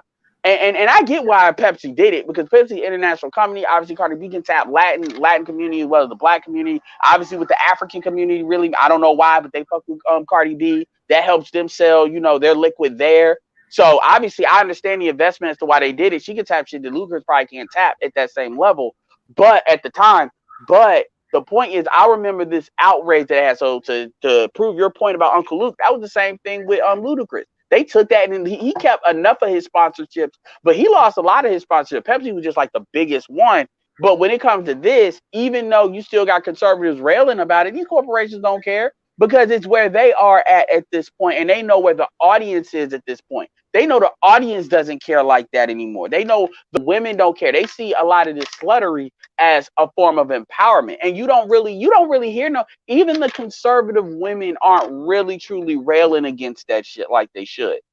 So low key, and this is why I made the point of said you don't see none of these conservative white women giving back privileges that liberal white women have won, or like cultural concessions. Like, okay, you can be a hoe. You don't see conservative white women giving that back. You don't see that. But, so the point. Go ahead. Because ultimately, feminism isn't even about ideology. Feminism is Exactly. about power. Feminism about power. So on one side you have a certain type of ideology being preached, so to speak, to acquire and leverage power, and then on the other side you have a certain type of ideology being preached and nurtured to leverage and to obtain and leverage certain power. But in the end, the objectives are the same. That's why you can have a what was a white girl recently? Tommy Lauren. Yeah, the Tommy Lauren, who supposedly is a conservative, but yet everything she was espousing during her ranting was very feminist. Because in the end, it doesn't have anything to do with ideology. It's about whether or not I, as a female, can get more than I've actually earned the right to get. Yeah, And conservative women are no less motivated towards that than liberal women are. Yep, that's why that Phyllis Schlafly shit is bull. I thought that's bullshit when people try to bring that up. That's why I kind of back that down, because see, people forget what first got Tommy Lauren in trouble for the Republic, for a lot of the conservative, economic movement, the apparatus that she was able to deal with, was Tommy Lauren tried to play like she wasn't completely against abortion. And I'm gonna tell you right now, Tommy, that's what really got her in trouble. That's really like started to get her, I think, removed from Fox. That's what she had to get the Blaze. Glenn Beck fired her from the Blaze because of that. Yep. And then it came out that she was, I think before that she was dealing with, she was dating a black guy. There was another black conservative or something. And you know how the white boys go. They kind of let that go, even though that did it didn't lead to her getting fired, but it did kind of probably left to maybe some of her prospects getting messed up a little bit. But at the end of the day, she looked good. So it's like, you ain't got a black baby, that she got that kind of pass,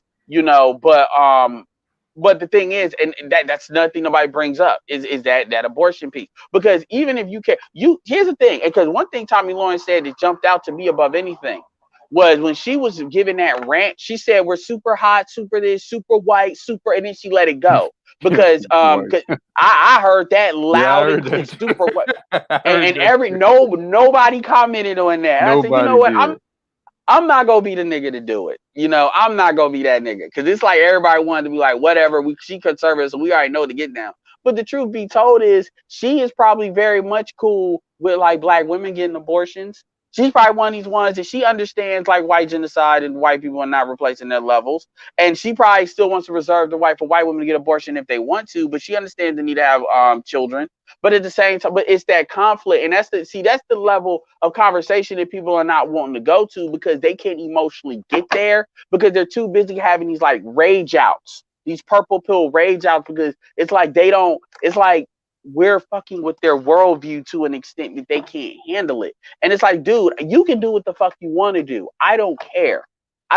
But like, one of the things that I've said about Chrissy is Chrissy was in a relationship for 10 years with the same nigga on and off. And then she's created a whole platform basically hating on men under the guise of colorism because of the same kind of relationship that he talking about. So this idea that let me be very clear here. Black people cohabitating with each other in their own fucking delusion and dysfunction. Motherfucker, you don't get no cookies and no prizes for that shit. Like, black people thinking just because you can get a bitch to give you a kid don't necessarily mean jack shit. And too many black people will take that low vibrational bullshit and try to use that as a way to counter shit that they otherwise can't counter. Like two broken people I'm not even talking about their relationship, because you hear that shit a lot, where motherfuckers, they act like everybody in this space is like on some secret agent shit that you don't really know who they are. There's people that, like I keep saying, Minister Jap says shit that I would never dare say. And I don't even necessarily fully agree with. and you cannot say Minister Trap ain't in Chicago. And dude used to be a rapper. He used to want to be a rapper, and he was making. That's why he's got the following he's got in Chicago, because that's where he kind of parlayed. Like got a lot of black women to fuck with him because he parlayed it from that. And Mr. Trap has done interviews with black women over and over and over. But the point is, he'll say I mean, you listen to him for like 30 minutes, you'll be like, oh my fucking God. But he's fucking black women. You know, and he so this idea that it's just because you ain't getting pussy, like, I mean, come on, that shit is 2010. At some point, y'all got to come off of that. Go ahead, y'all. Well, I mean, you know, there's probably nobody who understands what the gynocracy is. There's probably no male that understands the gynocracy more than a alphabet soup black man, because they benefit from it. And they are boistered by the gynocracy. So who you have sex with does not have a damn thing to do, or whether or not you have sex does not have a damn thing to do with whether or not you can understand and appreciate what the gynocracy No, I didn't think is. I didn't. That's a good point. That's a great point. I mean, and they know if there's anybody who know what the gynocracy is you know your swordsman, you know, so to speak. I mean, they know exactly what it is. And the reason why this is so important is because people want to talk about a fucking solution. Because that's another thing I want to angle this conversation. My bad. But she was talking about, okay, so what's the solution? Because that's always like this knee jerk. And she's not the first person to ask that. A lot of dudes will ask that. It's a pattern again. And that's a knee jerk reaction to basically say, so you all just complainers or they're actually solution. Well, I mean, again, I'll point to Kevin. You know, people will call him and they want a high value man. And then you can tell that's what they want to angle about. What's the solution? You know, I'm like, well, the solution is what he said. It's not that nobody's giving you a solution. It's that you don't want to do it. There is no solution. Said that years ago. There is no solution for any woman who calls this show. You cannot be 35, 40, 45 years old and become the type of woman that a high value man, as Kevin describes and defines, would want to have anything to do with. You know, that's why I said earlier when we talked about Kevin's show earlier, I do not at all see the value of, well, my opinion, I do not at all see the value of Kevin's show that it being of value to women. I see his show as being of value to men. And that's what he said. For men to look at and to say, this is all the bullshit you do not want to have to deal with. And you definitely don't want to have to deal with it with some 35, 40, 45-year-old woman. So to the degree to which he fully vents that particular spleen amongst all of these psychopathic women, I wholeheartedly applaud that. But I don't. I mean, I don't in any sense consider that. Now, if you're talking about younger women or actually maybe even underage women listening to that and taking to heart the lessons that that's what I was going to say. That, then I would agree with that. But the actual women themselves that call, it's too late. Okay, that I understand. And the thing about it is the solution. Here's the thing. It's remember, and I hate to bring up a Matrix thing, but when he was saying they were going to destroy Zion, and if you don't come back in the Matrix, we gonna destroy the Matrix. They said, but you'll die too. You need us to survive. He said there's levels of control, there's levels of existence we're willing to accept.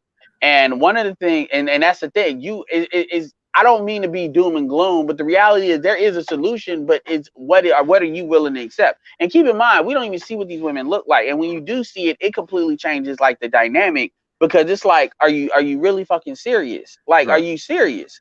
But it highlights the pathology of feminism and the damage that it has done to women. Yeah. They can't even clearly see what they are and what they are not. Hold on. Go ahead, Raul. Did you remember last night when I said when he interviewed Janae, if anybody wants to see that 1,000 cop stare, she had it. That girl looked completely, and she was out of her depth. She had never, ever in her life been hit with that type of information that really ties into her very existence as a woman. She had never been given that type of information, and she didn't get mad. You didn't see her get angry. You saw somebody who was really trying to work through mentally and emotionally the information that they had been receiving, and they knew it was some validity to it, but the shock of it still, the impact of that shock was still permeating in them. And what a lot of these women don't understand is that sometimes, man, destruction is the solution. Sometimes you're not going to solve the problem in the way that you think it should be solved because it's going to benefit you that way. That's just not going to be what it is. Well, sometimes solving the problem means that you, for the greater good, goes away. Right. You know, I mean, for the greater, you know, I mean, and look, I'm not saying that things are over for her. You know, when I was looking at her, what I saw was a woman going, when you look at her eyes, I saw a woman going through an inventory of all the mistakes that she had made. Exactly. And Kevin was exposing all of the stages in her life where she had made mistakes, and she was kind of revisualizing them and realizing, yeah, I messed that up, or I, did that. And of course, she couldn't necessarily be honest enough to actually reveal that, but that's what she was doing. Well, you got to listen. So if you listen to how she conducts herself on One Master T-shirt, and then you go to her YouTube channel, oh man, that'll give you so much context. The difference with Kevin was she can't say he's ugly, he's unattractive, he ain't got no money. It was in front of way too many people for her to look goofy. She a lot of her tactics that she normally goes to, she can't go to kind of dismiss certain things. With Solo, she tried to go after his looks. For other people, she tried to go after their money because she don't know how much money they making. She tried to act like, and then all this shit she talking, but she live with her parents, which I'm not trying to shame nobody for that, but I'm like, okay, you live with your parents, but you sitting there talking shit like you just this baller chick with this Olivia Pope to like baller type dudes. You telling motherfuckers to suck your dick and stupid shit like that. And you hear is ad hominem, and she could not ad hominem Kevin. She can't ad hominem Kevin. Nope. All right, I don't know who Chi-Town F is, so ain't nobody with Chi-Town coming to fuck up here. Yeah, we've had another Chicago. Because I already know the tactic, and my bad. If that's not who you are, then it is what somebody in the chat with credibility validate this. Yeah, because I blocked D Chicago because I didn't come like this conversation will be completely left field because I'm not having no nigga, let's prove we a man and catch a flight. No. Because that's not, I'm not on here to do that bullshit. At the end of the day, you create your own fucking YouTube channel. But anyway, my point, one of the things I wanted to go into too that she said, his girlfriend that she said was, she said that if you're over 35, then you're not worth saving. She was asking that kind of in the form of a question. So because I asked her a very specific open-ended question. I said, you tell me that for a black man that wants a child, so basically wants a family with a black woman, what is the age that needs to be the upper limit by which they need to look? She said 40. She said 40. And the reason I asked that question is because, and the reason why you make it open-ended, I know, Rael, you commented on me in them questions, is because they can say whatever they want to say, but if you probe that brain to say, okay, well, your subconscious, tell me where the cutoff is. The real answer she probably wanted to give was there was never a cutoff, but she said, biologically speaking, she said 40. The reality, now, Kevin says that after 35, you got old eggs. So really, his thing is after 35, you're done. Really, once you're in the danger zone, once you're 27, and the thing about it is, I say that because I want her to understand, even though you say you understand, there are certain, you still haven't accepted it. It's not just like what Sheila was talking about with like, yeah, I can allow a man to lead. You don't allow a man you all don't get it. And see, other races of women are they would get it. They would get at least the verbiage enough so it's harder to catch them.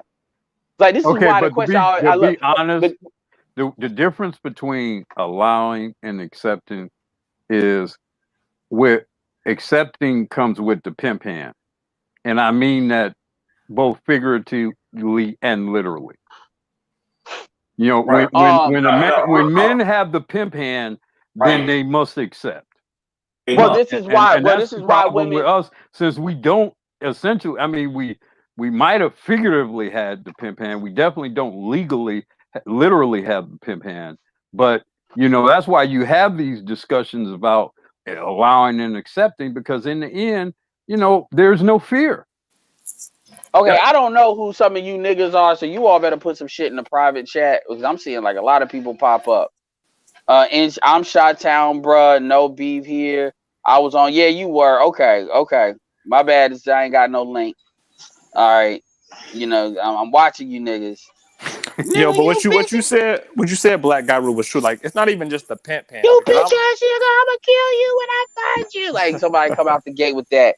Hold on. I don't want to miss this. Yeah, you right. That pimp and shit is true, and that's why a lot of women talk about they need a man that can check them to be with them.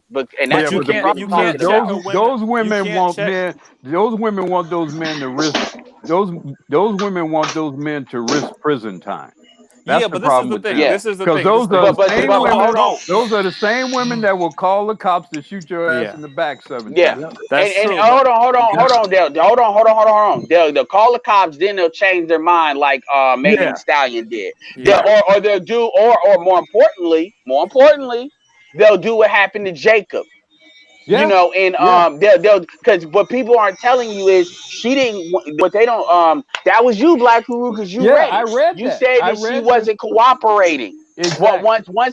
once the shit Two started to hit two the minutes fan. after she called the cops, they tried to 2 minutes after, 3 minutes after she called the cops, Oh, it's they my tried mom. to get some more detail about what was going on with him, who he was, what vehicle he was in, and she refused to provide them with any And information. then you saw that same shit with Megan Thee Stallion, that back and forth. I want to put the genie in the bottle bullshit because again, the programming is to check this dude with Right. the white man, and then when they know they effed up. Because by the way, I'll give you another uh, example. This outside of that.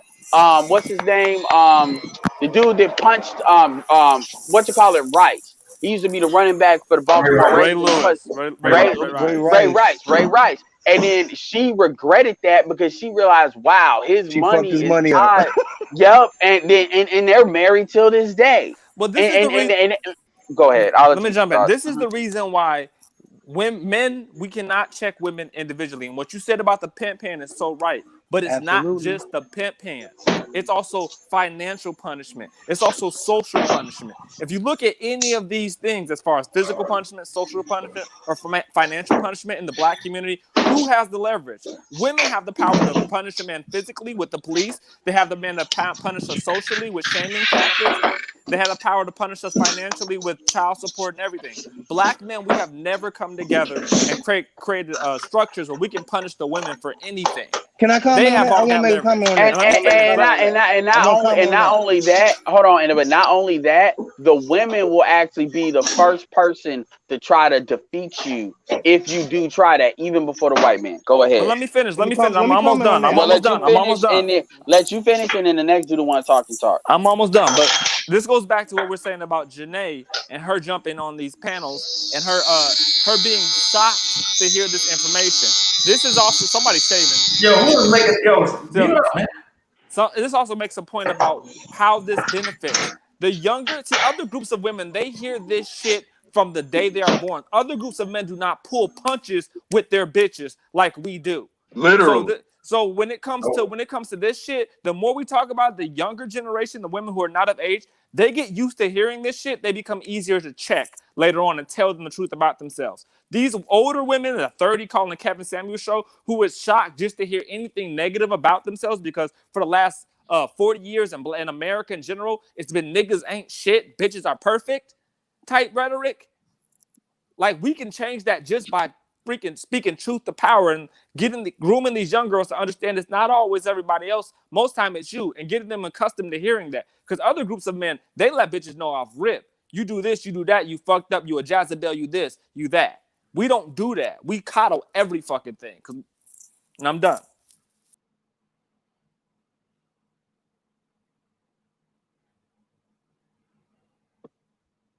Okay, who's next? Can you guys hear me? Yeah, we hear you, bro. Go ahead. Okay, yeah. My bad, Edward. That's the whole reason I wanted to get on, because I was wondering. I seen the panel like right before you left off last night, and I wanted to make sure like it was no mix up, because I know my name was just like kind of the same with the other guy, but we got it all cleared up anyway. No, but I'm gonna go ahead and get in for like a little bit of interference. I want to be a little bit contrary to the belief of, with some of these females, with what's her name, Janae or Renee or whatever. I've seen some of her lives or whatever, how she gets on the panel. She's very well aware of what she's talking about. She's been brought to those points, and you can tell she's been trained. The thing is that when she got on with Kevin, she wasn't prepared for somebody who was ready for the rebuttals snap like that. That was the thing with Renee. And if you pay attention, Renee would always and I never seen none of y'all call this out. Renee kept contradicting herself. She would call herself. Oh well, we call her that. Who are you talking, nigga? I've called that out so many times. But go ahead. I'm not talking about you, Edward. This was by this time happened. You had got off. You had already got off, and then 1MT and the other guys were sitting there going back and forth with it, like, oh no, Janae making some good points. I'm sitting here like, no, the fuck, she's not. This girl literally said that she keeps two side dudes through relationships, and she says, oh, I don't see why you guys have such, of a problem if you keep your ex's number in your phone. But then you, like 20 minutes earlier, you literally just told everybody that you get two dudes that you keep on the side. So when one relationship is over, you can call them and jump right into the dick. If you guys understand, that's a strategy. Well, what you got to understand about 1MT is you can't even 100% take that. A lot of that is like I know it's for entertainment. I say, yeah, and I say this with love, but 1MT got a lot of that stuff set up, at least those shows, like the WWF. And it's not to be really 100%, like some of it to be taken seriously as far as how people react to stuff. But I that's why you stop seeing me go on those. Like I still support this channel as far as the investment and stuff. But when it comes to that, I'm not here to talk this shit on some real reality show, low key scripted type of crap. That's not what I mean, and that's another thing too. That's not what Kevin Samuel's show is. And then on top of that, she couldn't go to the ad homonyms that she normally goes to in order to just dismiss the dudes. She didn't know what to say. I kept saying that. I said, I hope she calls in the Kevin Samuel show, because what's gonna happen is it's gonna really make her look dumb, because she can't say he hasn't been married. Exactly. And at the end of the day, man, the thing of like, Edward, did you see what she tried to do to Kevin though? Edward, did you see what she tried to do to Kevin? It was very it was very subtle. When she was on One Match, because I saw some of those streams, when she was over there running her mouth, it was all good. But when she came to Kevin, she said something to him. She basically said, somebody's got the thing. Hey, somebody else needs to mute up. Somebody needs to mute up. Mute your YouTube channel. Okay. So, but now she initially came over there thinking she was all that, and then she switched because she went from because this is some multiple personality type stuff. When she was over there with One Master Teacher, she was big, bad, and bold. When she got to Kevin and she saw that she was out of her depth, she switched to, well, maybe you can help me. And it was like, if you already had all the answers, why did he need to help you? You already got it together. So now it's starting to come out with them. I told y'all about them damn lights. I said, nobody puts that shit. But since people want to act like I ain't lived life, nobody put no damn lights in ain't nobody putting lights, though, Christmas lights in the back of your own fucking room. There's some shit that you made when you moved into that motherfucker. I called that shit out early on, and now if she finally admitted, what is that? Living my family. But my point is, living with family. Well, I'm like, my point is, I don't care about that. But since you trying to judge everybody on some, my point is, living with family. Yo, somebody gonna turn that. Yeah, it's you. Trying to judge everybody on some.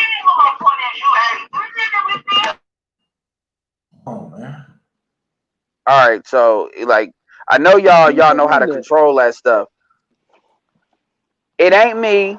It ain't Black Huru. It ain't Rael. So it'll only be you that's doing that, Alarak. Bro, I ain't got shit playing in here. I swear. Okay, then it might be Chi-Town. But I wanted to comment on that. All right, I got you, man. It must be Chi-Town then. So my bad. But yeah, but hold on, let me finish my thought. But yeah, so is my thing is, I try to be empathetic with people. Obviously, I argue shit on the points. This thing about getting into people's personal stuff, and understand something. If I wanted to put first of all, I compartmentalize the shit I do here versus my real life, because there's things that I do. I know women can't handle this shit, so I'm not Hell about to yeah. fuck up my business money because you niggas want some bitch validation. I fuck you niggas. That's the reality of what it is. Lottie, I don't have no problem interacting with women, but I don't need to prove to niggas I got a bitch or that I deal with women in order for motherfuckers to accept it. I don't ask nobody to listen to shit I say. So with that being said, I pegged that as soon as like the first time I saw her. I said, ain't nobody putting lights on that like that. She living at home. And she talking about she making 80,000, 90,000. I mean, I know Indian women that do that, but folks, this idea that everybody got to make $100,000 or $200,000, like that's just all the people you surrounded by. Motherfuckers that talk that shit be on bullshit half the time. Not necessarily they're not brushing elbows Yo, with them, but they. But anyway, go ahead, man. Go ahead. hey, bro, I wanted to comment on that because just like the living at home thing, bro. Let me tell you something. I'm from PG County, Maryland, the wealthiest county for Black people in this country, and none of my female relatives under the age of 40 ever moved out of their mother's house. Whether they graduated from after they graduated from college, the ones who did moved back home, and they still Wow. home, and they got 2 Wow. and 3 baby daddies and shit. But me, I got my own little condo here. That's why I'm sitting here by my fucking self on Labor Day. You know what I'm saying? But my female cousins, they have, it's like, what kills me is these chicks be talking as if they lighten up the scoreboard or something.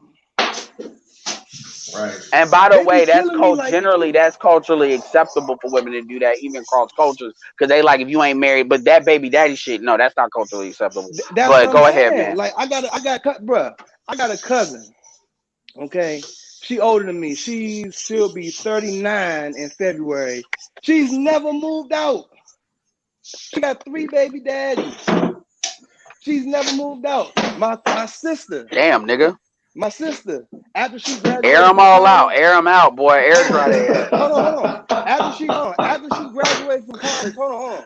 After she graduated from college, she went to LA to quote unquote follow her dreams. And what's so fucked up is every last one of you niggas know what happened to her. You know what happened to her? Tariq Nasheed fired her stupid ass long live on air. Okay, I'm Ooh. pretty sure y'all saw that.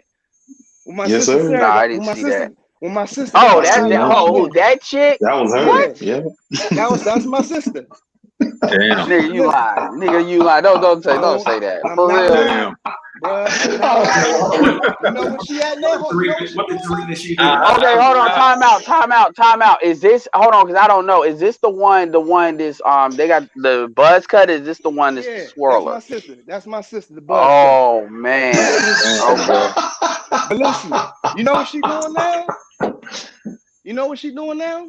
Working at What is she doing? Starbucks. No, she doing nails in the basement in her mother's in our mother's basement. I go over my mother's house, bro. I go over my mother's house. The basement smell like a fucking industrial plant. Hey yo, I'm gonna hold on, man. I'm gonna let you rock. Let me get these super chats real quick. Iman Perry, good evening, Edward and panel. Happy Labor Day. Keep it rocking. Perfect wealth. Oh yeah, that's you. Chi-Town, bro. I appreciate that, man. My bad. All right, I appreciate that. No, you good. And then all the other super chats. No, but I want you to keep on rocking. I mean, Shit, I air 'em do want to out. ask Like, you. I listen. do want to ask you this though, because I always was curious about the Cynthia G. Her being on Oh, Cynthia let me G. tell you about that. Let me tell you, Because I'm assume you ain't lying. So listen. She used to fuck with this nigga out Kentland, right? Cynthia G did. If any of y'all familiar with the DMV, the what? any of y'all familiar with the DC area, with the DC Oh area? yeah, that's what you mean. No, it cut Yeah, out. I mean, yeah. I'm very vaguely. I mean, vaguely. She was So fucking with yeah. this nigga out Kentland. Ain't shit out Kentland, okay? But way out in Seattle, what the fuck do she know? See, I need Clutch for that translation. Because the Clutch was on here, he tell me exactly what that shit is. But Yeah. Ask about Kentland. Ask him about she was fucking with a nigga out Kentland. Ask your man Clutch about niggas in well, Kentland. what I'm talking about though specifically is how when she was talking about trying, because the reality what Tariq Nasheed says, this is Okay, what he says. let I'm me going, cut it off. Let me cut it off. My sister yeah. has been a rude, nasty little bitch since she was 8 years old. Damn. Damn. Okay, it just is what it is. Hold on, look, at 8 years old, she used to say shit like, "Nigga, your daddy don't support you, but my daddy support me." At 8 years old, she was saying shit like that. Wow. So she's been a rude, So nasty little let me girl ask you this: how did she get hired by Tariq Nasheed, if you know, or if you got any because I insight? recommended when she go out there, she reach out to him because I've been in the pro-black sector for a very long time. I've had several different avatars and whatever. You know what I'm saying? You gotta remember, I've been in this since the Sergeant Willie G blog talk days. That's how long I've been following this shit. Okay, yeah, that is. So I've been in this for a long time. So I recommended that she go when she move out there, that she reach out to him. But once again, her mouth got it. That's why when she got fired, ain't none of her family saying that, because we know how she is. I'm just trying to understand why Tariq hired, like with all what you're presenting to us. I still want to know what it did that happened and why Tariq hired her, because that's not the first time. And obviously, she had the swirler chick on there too. And I'm looking at like, okay, it's cool to hire black women, but damn, it ain't. Look, I know we talk a lot of shit when it comes to black women. They all ain't shit. You know, it's like, are these Yeah, the one did you pick? You know what I'm but saying? well, like I told you, he picked her because I recommended she reach out to him, and plus she could kind of talk the gab because like I said, I've been in this game a Okay. long time, so she can take sound bites from me She and kind of can play, sound like she she can play the talking to role. me. Oh, You see what I'm saying? She can play the role. Exactly. She can take sound bites from me and sound like she knows what she's talking about. Like I remember one time I was picking her up from the airport, and she was like, "Oh, I felt so bad seeing those black men out in the snow, loading up the luggage." But at the end of the day, deep down, she's still just a nasty black bitch like the rest of them. I'm like, why? They getting paid. Shit, they getting good money anyway. So what are your thoughts about what I've said today? Have you heard? Did you hear what happened yesterday? You see No, that no, shit? I was tuning in because, like I said, I wanted to speak about the Oh, Ramil you shit want to when you speak were on about the Ramil Ramil shit. shit? Yeah, Okay. So but So okay, time out, time out. So what do you think about that debate? What I said with that, Gabe A actually kind of low key, kind of gave a lot of credence to what you were talking about too, because a lot of times folks with money, it operates differently, and it's not always like what we trying to take the stereotype to be. So what is your thoughts on that conversation? Basically, for well, you all that don't know, there was an article with 52% of millennials of all races are living with their parents.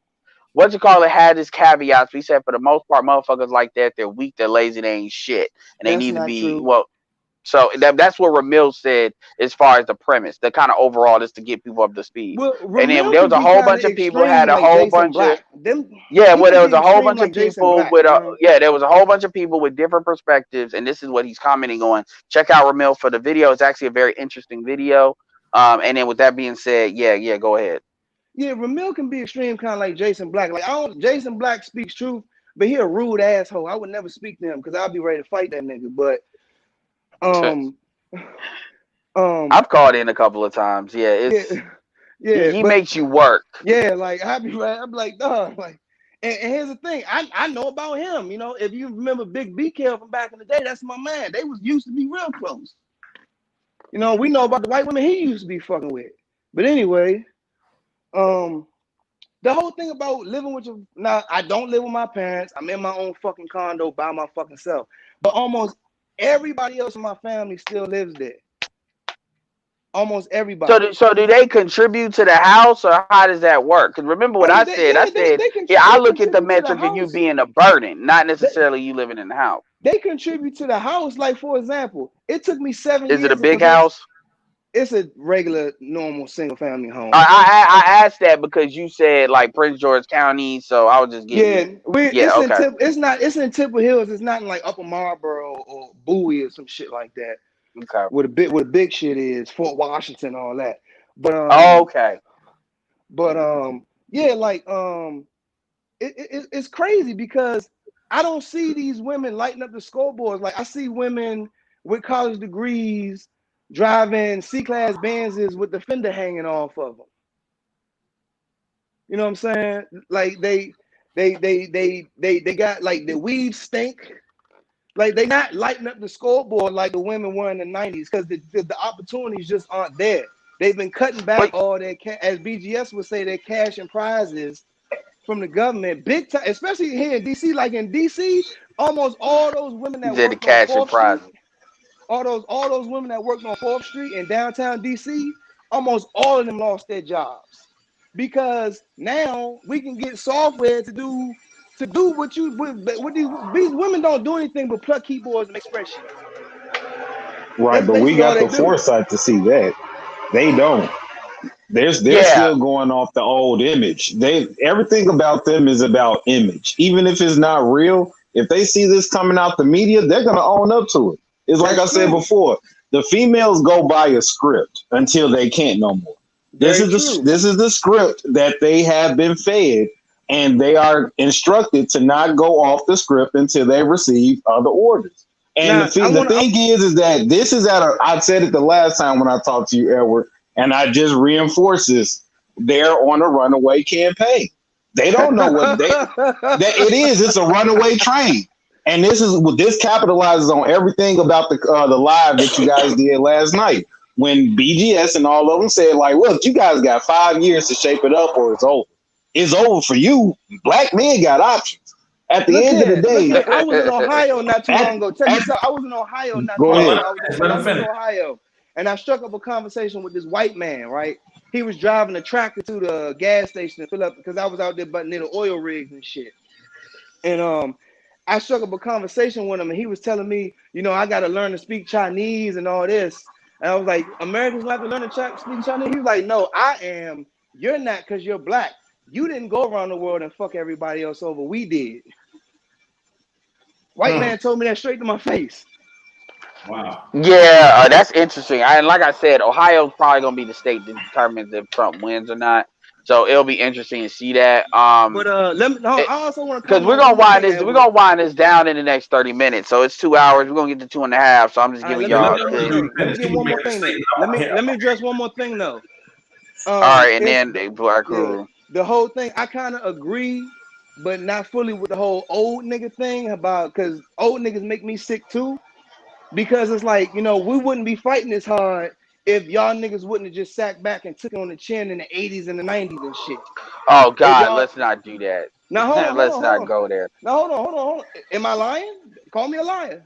Because it's not here's the thing, man. The thing about it is one thing you have to understand about every generation is every generation got their own shit they got to deal with, like for Correct. real. And it's not like and understanding history and understanding my biggest gripe with the older generation is when they try to hide shit.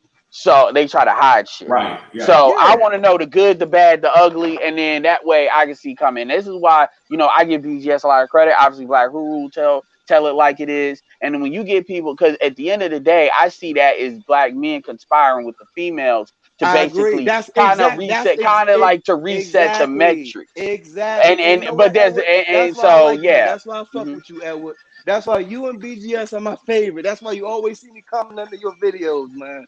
You like, nigga, you be hitting out the park, nigga. You be on point. Yeah, but it's all my thing is I'm about awareness and what you do with that. That shit's up to you. You want to still get married? Then you better get a prenup. You better wait. You better make that bitch pay off her goddamn student loan debt. I'm like, be smart about it. Now you want to fall in love or you want to be with a chick for X amount of years on some back and forth dysfunctional love shit, and then you guilt your ass in the marriage, and then she flipped the script on your ass. Then that's what you did that. But don't say Yeah. you didn't know. That's my thing. That's why I even though I'll try to contextualize a lot of marriage stuff, at the end of the day, I understand why people will want to do that. And it's up to them. It's your choice. And I think too many people in the manosphere get hung up on people doing what you think they should do. At the end of the day, these dudes are grown just like you, and they have a right to live their lives the way they want to, just like you. Just like with me, I say what I say with black women. If I have a child, I want that child to look like me. That's my Hell personal yeah. choice. I'm not saying Yes, I that I'm not agree. belittling somebody else for not wanting to do that, but that's why I talk about the That's what intercultural I dating can't have piece. no biracial kid. I know a sister who had a baby with an Asian man, right? Young, that baby looked 100% like a cup of noodles, bro. But the difference, Okay. though, is black men can have casual sex, like other groups can have. You notice how other groups can have casual sex with black women, and when it's time to have a kid, and they can do it with black men too. By the way, white women can do it, but when it's time to have a kid, they go back to their own. I don't No, but I'm understand telling why you, black people don't understand that. no, listen, she had a baby with this Asian guy. But and the No, thing about it you talk is, about the genetics. Asian genetics are strong. oh, okay. But here's the No, thing, that's she what has you're a saying. problem. That's why No, she no, looks no, more no, Asian than she no, does black, right? no, that's not, yeah, that is what I was saying. But where I was going when you said you want your kid to look like you, she has a hard time loving the kid because the kid don't look like her. The kid don't Well, look that's black because at all. women do shit for the now. And when it comes to women too, they look at trait. They try to get the traits that they want, and because in their mind they're programmed to think Asian is like one step from being white. If you're willing, most black women and I don't date Asian women like that, but if you're willing to do that, that's why Issa Rae was doing that goofy shit talking about, well, maybe black women and Asian men, we need to get together. These is whatever. But the problem with most women is Asian most men women look think at in the black now. women like King Kong. Man. Asian men view Hey, black women like King Kong. but that's the goofy shit they say. My thing is what our women have to understand is you can do what you want to do, but that like I'm gonna do shit for today's shit, and that has Rail was speaking of that. That shit is gonna fuck you up tomorrow, and it's gonna do the same thing with black Yeah, men. but we Yes. live in a society where they can just blame you for that. They can just say, "Well, if the men stepped up, I wouldn't have did the stupid shit I did." Like, Well, people will get that's having a law of diminishing returns. That doesn't have the same cachet that used to have. Like back in the day, you could guilt niggas into being stepdaddy. You can't do that no more. Quite frankly, true, because white I ain't women are doing it. tired of I'm not white doing women. it. I'm not Well, doing it. and then It I'll can't go end it with fast away this, from and then me. I'll get everybody else on. White women are tired of hearing black women with that shit outside of how that benefits them. Hispanic women are damn sure tired of hearing black women with that bullshit. Hispanic women, really, black women need to worry about Hispanic women probably more from a competitive standpoint on all Hmm. fronts, a lot more than they need to worry about white women because white women are always secure in the fact that they're white and they can always lean on their men. But Hispanic women actually have things to climb, and they see a lot of what black women have, what they want. The best of the dudes, a lot of this media awareness, because you hear a lot of Hispanic women saying we have more numbers than black women. So why are black women overrepresented on TV? And for black Because women, they're that's like, Americans. Because black women are Americans and Hispanic women really are not. Let's just be real. well, That's the we're reason why. talking, we're talking about Hispanic women that are Americans, and even still, It even if I doesn't go with matter. what, Listen. It but doesn't dude, matter. that's not You know how what white I'm people talking. view them? I'm not White arguing the right. white people. I'm not arguing whether you're right or you're wrong. What I'm saying is Hispanic people don't give a fuck about that because they're talking about it from a power It perspective. don't matter what they give a fuck about. They still want to build a wall. They still want to ship their asses back. So it don't matter what they want. That's half the white population, and even the No, it's other, not. even the No, it's not. Republican. No, it's not. All right, Most of them are dude, closet. what Dude, you're Most of them getting are you're getting closet. away from my point. man. Oh, okay. My point is that they want it and black women have it, and white daddy is not going because you got to remember black women serve a purpose, and if True. Hispanic women can serve that purpose, they have no reason to have black women there. The main purpose that black Very women true. serve Okay, you is to got me. undermine black men, and That's true. so yeah, so I get what you're saying, but even still, there's like there's difference between Mexicans and like other Hispanics. I mean, they're in the government, they're That's true. everywhere. But And then you got to look at all the I'm gonna white say about that Hispanics is too. all I'm gonna say about that is I know that white people view us as more American, but they don't view Hispanics as American like that. No, they They don't. don't. No, they They don't. That's don't. wrong. They don't. That's wrong. So you saying that they view black Americans as more American than white Hispanics. Hold on, That's wait a minute. I wrong. mean, I said Well, Hispanics. I ain't say white You Hispanics. heard about and I then you. said the question, Hispanics. and then the question I would ask is, how is that benefiting us? How? Because for the my only benefit of us. point, I'm gonna put it because to you like this: I'd rather them be shooting at them than shooting at us. Look, well, I get that, but hold on, but my only matters, point, I want to hold on, y'all. I want to make this very clear. if it mattered, Edward, let me say this: if it mattered that Yeah. white people thought the Hispanics were more American, quote, than that black people were more American than Hispanics, then why are Hispanics getting all of the minority contracting throughout the country? I mean, if you go through these states, you go through Illinois, you go through heavily Hispanic Because we populated. not organized enough to get them. No, We not but organized enough to get them. the white people who control these government entities, these state governments, that you claim that they think of us as being more quote American as the Hispanics are, then why would the preferences not be given to black business? To keep us down, but at the same time, Hispanic men still earn less than us. Look, But they not. hold on. The only reason of me bringing that point up is to say that black women have direct competitors for the little crumbs that they do have. And they don't give a fuck about none of that shit. Cause I get, you can still be right in what you're saying, and what I say still is true. That's the I main agree. point. I'm not. You Yeah, know, I agree. and when you look at your I agree with men, both of Let him when y'all. finish, you man. look at media, when you look at your men, you look at media, you look at everything that black women covet, Latin women want it. And the reality, they want that part because they see that as something that they deserve based on power and numbers. And they have really, the truth is they actually have nobody. Black women got a lot of what they got based on really white men and white folks elevating them as a means of control. So they have no incentive. They have no incentive to protect them. They didn't truly earn it. They have They got no it by incentive to default. They got it protect by them. default. Yeah, they have no incentive to protect them against another organized group that actually wants to come for their shit. This is why I keep saying that woman of color shit is not black. I agree. When they say woman of color, you need to understand that is a different race. And black women need to understand that as a different race because they're not talking about you when they say woman of color. They're basically getting black women to support shit that really ain't gonna go to them anyway. It's gonna go But to politically, these Asian colors and these Hispanic I colors. know. But you Anyway, gotta go ahead. remember, politically, black women consider themselves a separate group of people from us. Because they are. Because they are. But that's exactly what Edward's trying to say. That's pretty much the crumbs that got broke from them for actually upholding their part of the deal. Exactly. That's pretty much what he's saying. But see, and then the other thing that he's trying to capitalize on is that not the Asian, but the Hispanic women, they're so in the culture, to what they have at home. They can't just, the white man can't just come up to them and give them the same type of deal that they gave our sisters to go ahead and do the same thing and disenfranchise their men. It's not going to happen like Yeah, that. because And I Hispanic agree people with have that as their well. own country they I pull was about to from, which say, is something they don't exactly, control like that. exactly. We don't have definitely another agree with home. that.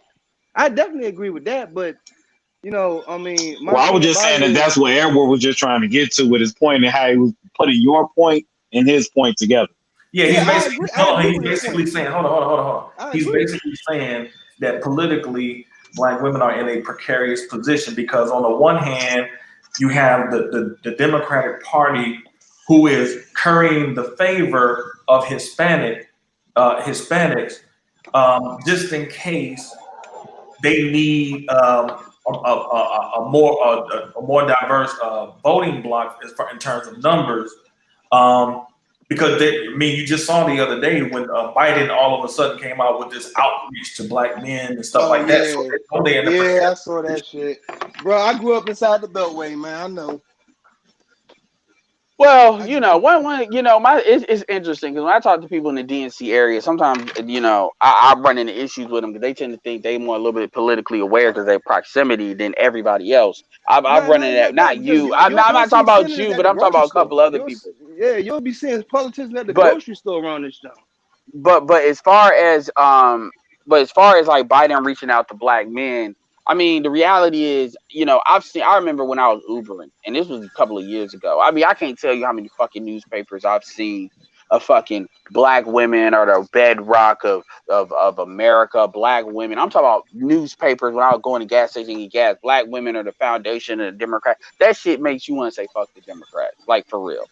Because and then Yeah, at this point in 0 hour, you think you gonna create a magical barbershop. I mean, the people who's gonna vote Democrat, a lot of old niggas are gonna vote Democrat. They're gonna do that out of force of habit. Yeah, It's the exactly. young Exactly. folks. It's the young folks you got a problem with, and the problem is if these folks, some of these folks vote for Donald Trump, it's a double negative. If they don't vote, it's a negative. And like I said, in strategic areas like Ohio, Florida, where you even Pennsylvania, where you kind of need them to come out. If they say to hell with it, then it ain't. Professor Black Truth says this all the time. Once people start pulling away from the political system because it doesn't work for them, which is a lot of younger people, and it's even some women that's popping off from that. To be honest with you, from the Democratic Party, and it's not saying that Trump is better. It's just people are just tired of supporting shit that's not supporting them. Um, you know, No, hold I on, mean, I don't. That's a Edward. sign that they don't think. Honestly, that's a sign they don't think they're gonna win. In my Hold on, opinion, the fact that exactly. they're reaching out to black men. Go ahead, man. Hold on, Edward. What a Yeah. lot of people are not taking into consideration is the class factor. There's a difference between elite level black people and then the poor classes of black people. The elite level of black people, they are the ones who have the access to those high paying jobs and stuff like that. So, for example, when there's pressure being put on affirmative action, for example, that's not going to affect lower class motherfuckers working at Pizza Hut. That's going to affect educated elite level black people who have been for decades used to getting those positions um, that they used to getting in the federal government. I was talking about this last night. That a lot of Trump is he's knocking out a lot of these. A lot of people thought that when he ran and they thought Hillary was going to win, they thought that those people thought they were going to get a lot of jobs in the federal government. Well, if you see what Trump is doing, he's doing a lot of things, man. In the Yep, federal because they government, expand the federal hiring, government. not going to Yep. benefit a lot of these black people. And that's why I said, black women are almost 3 times represented of their population numbers as far as federal jobs and what they should be getting to everybody else.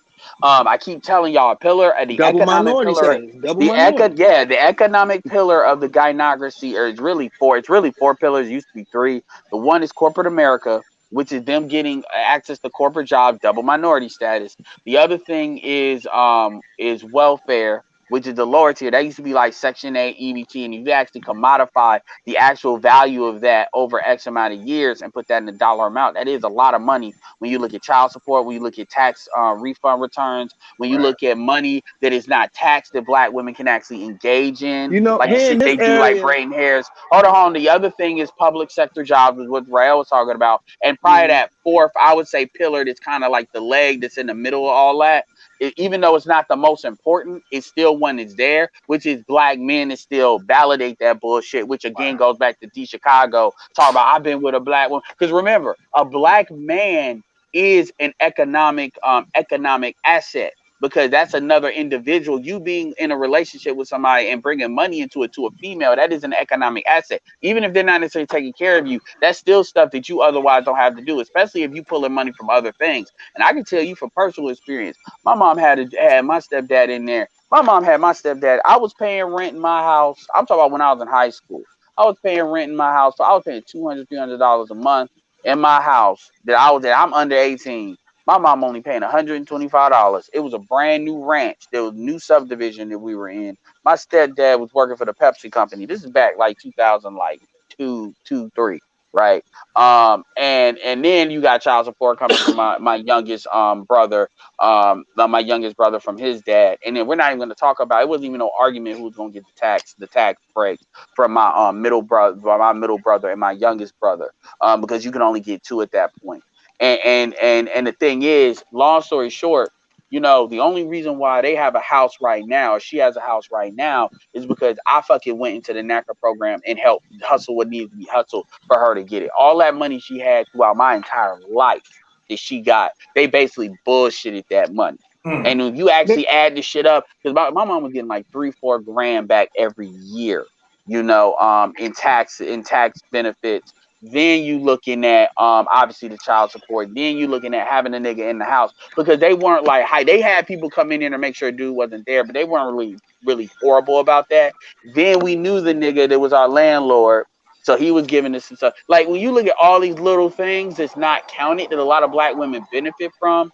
That's why you have a Yes. lot of You a found Yes. lot out. of these niggas living up. That's why a Yes. lot of these niggas are living up under these bitches fucking for food and shit. Because at the end of the day, these women are tied into the federal government. Like Yes. people don't add that up from an actual accounting And that was standpoint, and my then you be issue. like, And that was my issue with what Ramil was talking. I'm like, look, all these other motherfuckers are doing. They yeah, and doing black men jobs don't too, get no but help. they getting all this shit from left and right and up and down. But yet they looking down on brothers. Like I don't look down on brothers. No, not anymore. Not since I be, quote unquote, started realizing what the fuck was going on around us. Yeah, and Absolutely. that's and black men, and that's another. Yeah. I don't, and like I said, you That's the saw reason me, and why I don't really. I normally I agree with Ramil, but you saw how Yeah, impassioned I was getting about that. he I was kind of tripping calmed about that down. shit. I calmed down once Gabe being married, Game coming from like a successful family and stuff like that. Once he agreed with what I was saying, okay, he gave credibility to that. I was like, okay, and Andre was a lot more reasonable about it too. I kind of calmed down, said, okay, so it ain't gonna be like everybody's on some shit. Everybody was probably look, Ramil was probably the most hardcore about it, but everybody else that could have been like that was actually a lot more reasonable because I do agree that like if you, my big thing is this: if you're not bringing money into a household, and I mean good money, then that's a problem. It really is. And so you should That's the never be same in a issue. situation. That's the same issue Yeah. I got with Mr. Research when he be talking shit about how he knows that black women purposely try to railroad us in human resources, but then complain about niggas not having good jobs. It's like Yeah, I mean, I understand. like that should be killing me. I'm like, if Well, you well, know well, these bitches are well. working against us in every way, shape, or form, and we have no structure to fight back, then obviously until we get a structure to fight back, it's gonna be what it is. Well, what Well, Mr. that's what we Research got here. and That's what Right, what right. That's YouTube is. true. Right, correct. and That's why I and like you that's guys. That's where why I like it. and that's where the stuff that comes to D Chicago. The black manosphere is more of a media. If you look at the areas of activity, the non areas of activity, the black manosphere is kind of like a small pocket of like a media arm. It serves the same purpose as like a mosque would serve. A lot of these communities, these Lebanese community centers and stuff serve as it's a way for people to virtually gather, put out their ideas, and then basically be able to say what they need to say the way they need to say. The only thing we ask is basically you keep it real, and basically everything is done by logic. This is where D Chicago gets real fucked up, is because at the end of the day, us understanding all these things, you gotta remember, some of us been in this shit for years as far as really discussing this stuff and understanding this stuff. And we Yeah. all got lives that we deal with on our own. And so when he brings his like emotional shit to what the fuck we've been talking about, don't even get me started on BGS and all the pro black work that he's done way before he got on YouTube and all of that, right? It's like you Mhm. bring all this shit to this. It's like and it's You like late. for what? We've been had these discussions. That was Well, not about being pro-black. That was about him Yeah, defending his woman. no, that no, was a no, no. defense No. mechanism. I understand. No, I understand that. But yeah, it's because it's like you don't like what we're saying. I'm gonna tell you, and I said this with Obsidian. I said if you all want to create a purple pill space, this like segmented out for y'all to have these like, what can we all do to get along conversations? Like fucking what's called was saying that shit. They still shoot motherfuckers. Then go ahead and do that. Some people will go over there and engage in that as far as arguing that and bringing the realness to it. But at the end of the day, don't try to change the manosphere and then try to play like, oh, the manosphere. It gets on my nerves when people say the manosphere is going down because now you got all these motherfuckers that are not sitting there with David. Like the manosphere is only reflective of the YouTubers that you listen to. And like I said, if I was talking to his girl, and I'd say, look, this, I didn't just say you should be listening to this. I said, if you gotta listen to this, these are the channels you need to be listening to. Kevin's good. Rebecca Lynn Pope is good. Get you a little bit of Kendra in there. Hell, if you want to listen to Jessica X, I throw don't that know in about there too. Rebecca Lynn Pope. I don't know about her. Rebecca Lynn Pope, for women like that, she's good. And Rebecca Lynn Pope did a video that went a mill talking about how she can't be a matchmaker to black women because they standards are too high. She Okay, did my that bad. before My Kevin. bad. Not her. I got her confused You with the maybe other talk one. about April I, Mason. No, no, I I got her think confused he with the talking other one. about With the the vet chick. not that fucking. I can't stand that bitch. Stay with your white man and shut the fuck up, bitch.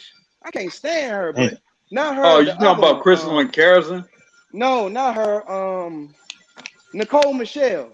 Yeah, that's who. Yeah, oh, Nicole Michelle. Well, But as whatever. far This as isn't the about. This Iranian bitch, isn't I can't about stand playing. that bitch. Stay with your white Well, man this ain't or about your me just throwing up African husband, YouTubers and whatever. kind of degrading them. It is what it is. But my point, look, but I gave women those recommendations. So when people always, oh, this is the last thing we're gonna talk about, and then we're gonna do closing thoughts. So the solutions aspect. One of the things that she talked about was solutions, and then like I said, so my thing is we got to be on the same page first. So you talk. So when I asked her, okay, you tell me, because I asked you this, what you tell me what, like, another question I ask too is, you tell me how much of a body count does a woman have to have before she's no longer viable to be a wife? And women don't never want to answer it. And now the few times I do get women to answer it, they'll say like 8 or 9 or 10. And I'm like, are you serious? So what percentage of women are you actually saying that has less than 10 different in them? Like, seriously Nowadays, though. for And real, yeah. Nowadays, yeah, but yeah. my point, it's got to the point now where I gotta ask, how many dicks in a fiscal year does a woman have to not be viable? Because if I say just overall, they can't answer. It's the same thing with the viable thing with age.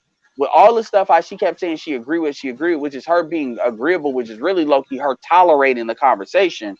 When I asked her the question of what's the age, she said 40.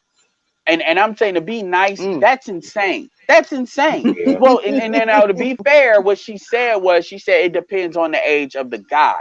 And this is where Kevin comes in, because Kevin comes in, if a man is what he needs to be physically and he has his economics It don't together, even let's really say he has matter. that. Exactly. But see, Kevin women like can't 50. accept. That brother, he looked But 10 years exactly, younger. and Glenn and Cameron says the same thing. But see, the problem is that Didn't feminism he have a heart programming. attack though? Didn't he have a heart attack or something? Well, yeah, but he's still fucking. My point is, and you can see what he looks like. He's still built. I mean, you see what I'm saying? And he can get Yeah. women. He can get women, and he ain't even getting black women. He getting non-black women. So Man, my point, non-black women throw themselves at you in but DC, my but man. my They but my throw over themselves at you. but my overall point is, she still does not understand, and this is where a lot of these other women that call Kevin don't. That feminist programming is telling them that men are not supposed to date younger women like that. That's why when you have motherfuckers playing that pedophilia bullshit like months ago in the manosphere, Oh yeah, I remember that shit. they want to say a 23-year-old chick is a baby. So if you like 40 something and you dating a 23, this is why Marcus Houston is catching heat from a lot of sisters, No, because no, he's no, dating a no. 19-year-old. They saying that shit because women can't do it. It's the same thing when they complain about y'all date white women 4 times the rate. That's just because Yeah, other shout black out to men don't want Rael. that. Rael just left the panel. Shout out to you, man. Yeah, Appreciate you that hopping on. But but yeah, but that's but see the point. But the point is, they're trying to codify that in this like hidden law, and that's another thing about the privileges and the gynecology. They like to create these double laws. Like, for instance, you notice how they never really talk about women sex trafficking other women. They never talk about women pimping other women, women setting other women up. That's what that female with the Jeffrey Epstein shit, her getting caught up, was so significant. A lot of these dudes can't do what they do without women setting other women up. And Shahzad Ali said that. in that interview, in that documentary series like Dirty Money or something with Jeffrey Epstein, y'all should check it out on Netflix. It talks about women, even women that were these little girls' age, that Yeah, they would take them to his house and then leave. And these are women leave. that they knew. But Yeah, I see, saw that. women don't Didn't never women talk take their about daughters that. to R. Kelly? Didn't women take their daughters to R. Kelly? Yep, Yep. yep. Like, come But on, women like don't talk. culturally, sisters are just pathological liars. Well, this is what these are. Well, let's It's be clear. about image.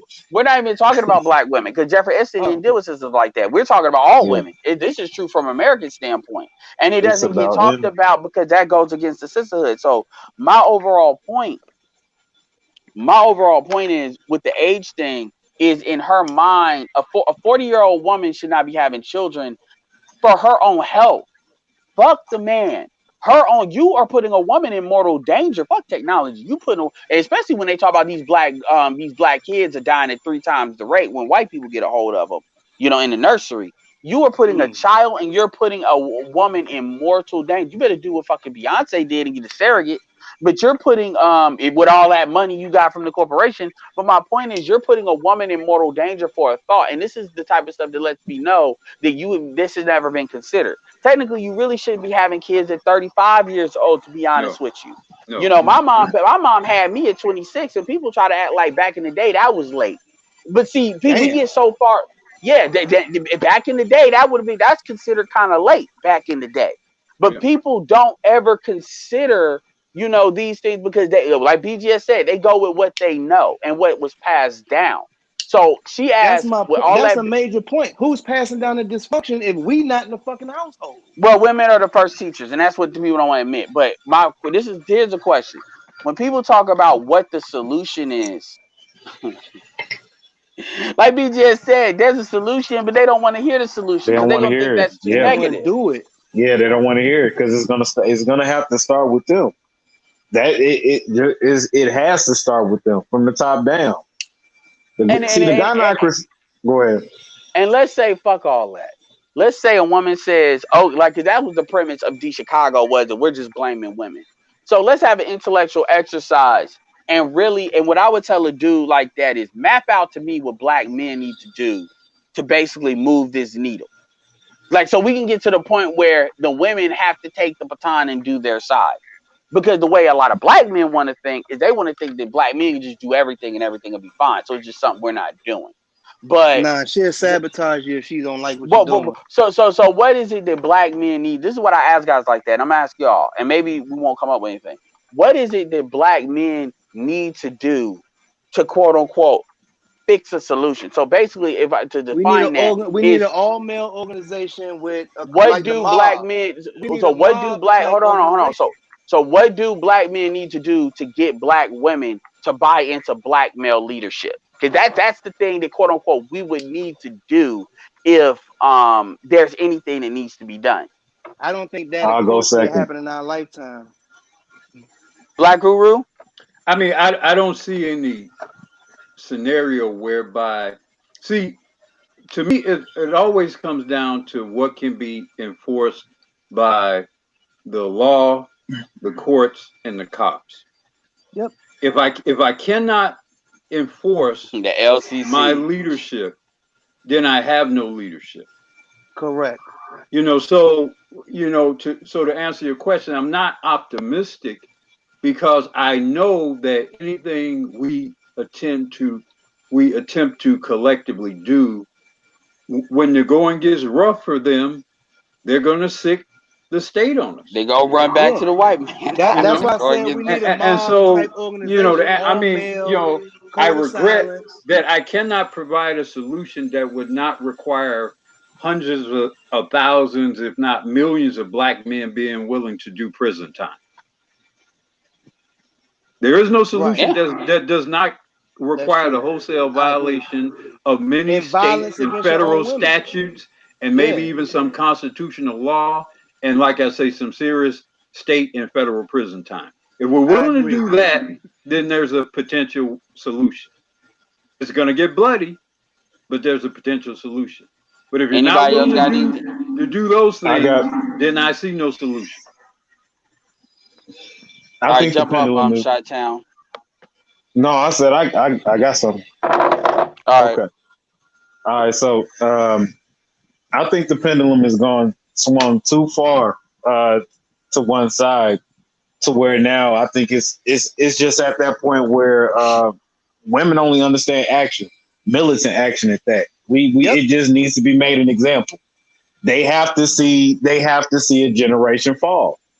I think we need to just keep, for one, if we can galvanize under one flag, under one mission, if this is what we really want to do, it's going to happen. The government is not going to be able to keep funding, what is going on now, especially when they're already getting ready to cut them off for food stamps, Section 8 HUD, et cetera, along with the government jobs. It has to be that purge. The younger generation has to see the older generation fall. They have to see Poseidon fall. They handed them down the script, and they have to see the script fall under their signature. Once they see that, and they actually see us bringing them that solution, like, look, you're going to have to come back over here, and look, you're either going to do it like this, where we can actually go ahead and propel ourselves together, or you can go ahead and keep following this failing script, and you'll be the next generation to fall right along with your aunties, your mothers, and because it's already happening. Yeah, It's already happening. The thing, there is no once a It's just generation not falls. overwhelming. Once a generation falls, there is no recovery, because the black men have gone on to other people, other women, other parts of the world. You know, those black men, the younger black men, they're going to mate with non-black women, Hispanic women, Asian women, white women, and then their children are going to do the same, and then their children are going to do the same, and that's going to be it. It's going to be over. That don't Then it make is black what women it. go Then full it is what it suicide is. vest. That don't make black Two women go thirds, full suicide vest and try to and destroy that's where we everything. headed, bro. That is straight up. That'll That's where make we black headed, women bro. go. They will if they don't get their way. If they see black men, if they see more and more brothers out there like Kevin Samuels and whatnot walking right past them like they don't exist, they will go full suicide vest. That's where we at, bro. And Brittany Renner, if you actually seen any of Brittany Renner's recent videos, that's a predecessor of what's about to happen. Brittany Renner had lived her best life through all her young years. And if you see her now with everybody saying, like, look, this is the bed that you made, you're gonna have to lie on it and you're gonna have to die on that sword. And now she's doing lives in which she's crying because she has to live up to her name. She never thought that I this was haven't going to seen be the that. No, reality. that's what's I going haven't on. Yeah, seen Somebody that. need to look, record look, that shit. look Yeah, I at need it. to link to Hold that. on, hold on, hold on. Look at it, Edward. I'm telling you, there's some guys in the red pill sector that got a hold to Brittany Renner's new video, and this guy's going like ham hock on her video, Oh, I need to where find she that kind shit. of she made a fake letter because she do lives now, addressing her audience. So she made a fake letter saying that well, somebody sent me a letter, requesting how do I move Oh yeah, O'Shea past talked about my that, but he past. didn't know. He Yeah, didn't know if it was really fake or not. So he kind of left that open ended. But yeah, I man. guarantee that was fake. But it There are was But a that's three. part two. another It tragic was a part. mulatto. There are Hold on. It three. was a part two. It was a part two where, because on the first video, she was trying to play that whole strong, independent woman. I own my history, and that, she did a part two where she Like pretty much Tommy did, right? backpedaled. Yes, and backpedaled all of that. I'm talking tears. You seen Crystal Carrison after the Oh, whatever the the Oh vegan yeah, that shit. was The a vegan the meme. shit. That vegan. That was ugly cry. hilarious. There, Yes, there, The it's vegan it shit was was that Chi-town, it was that level. Chi-town. There are So, three. like There I are three. said, they have to see that Poseidon has to fall. she pulled There out are Once his they three see that, certainties. two There, thirds is in effect. You might be able to save Well, some of them, but we're too far ahead to where there, yeah, you there ain't are yeah, gonna be able three to save yeah. all Well, of them. certainties just in life: death, taxes, and the wall. well, another The thing wall too, just to cometh add for them all. well, another thing just to add on to that is when you looked at K Michelle, how she had to give back her ass because that shit was starting to Hey, affect give her. back No, her I'm What did ass. it get repurposed? no, I'm not even trying to be funny. I'm dead ass serious because that Give shit. it back. No, The bitch so got you me a see the seat.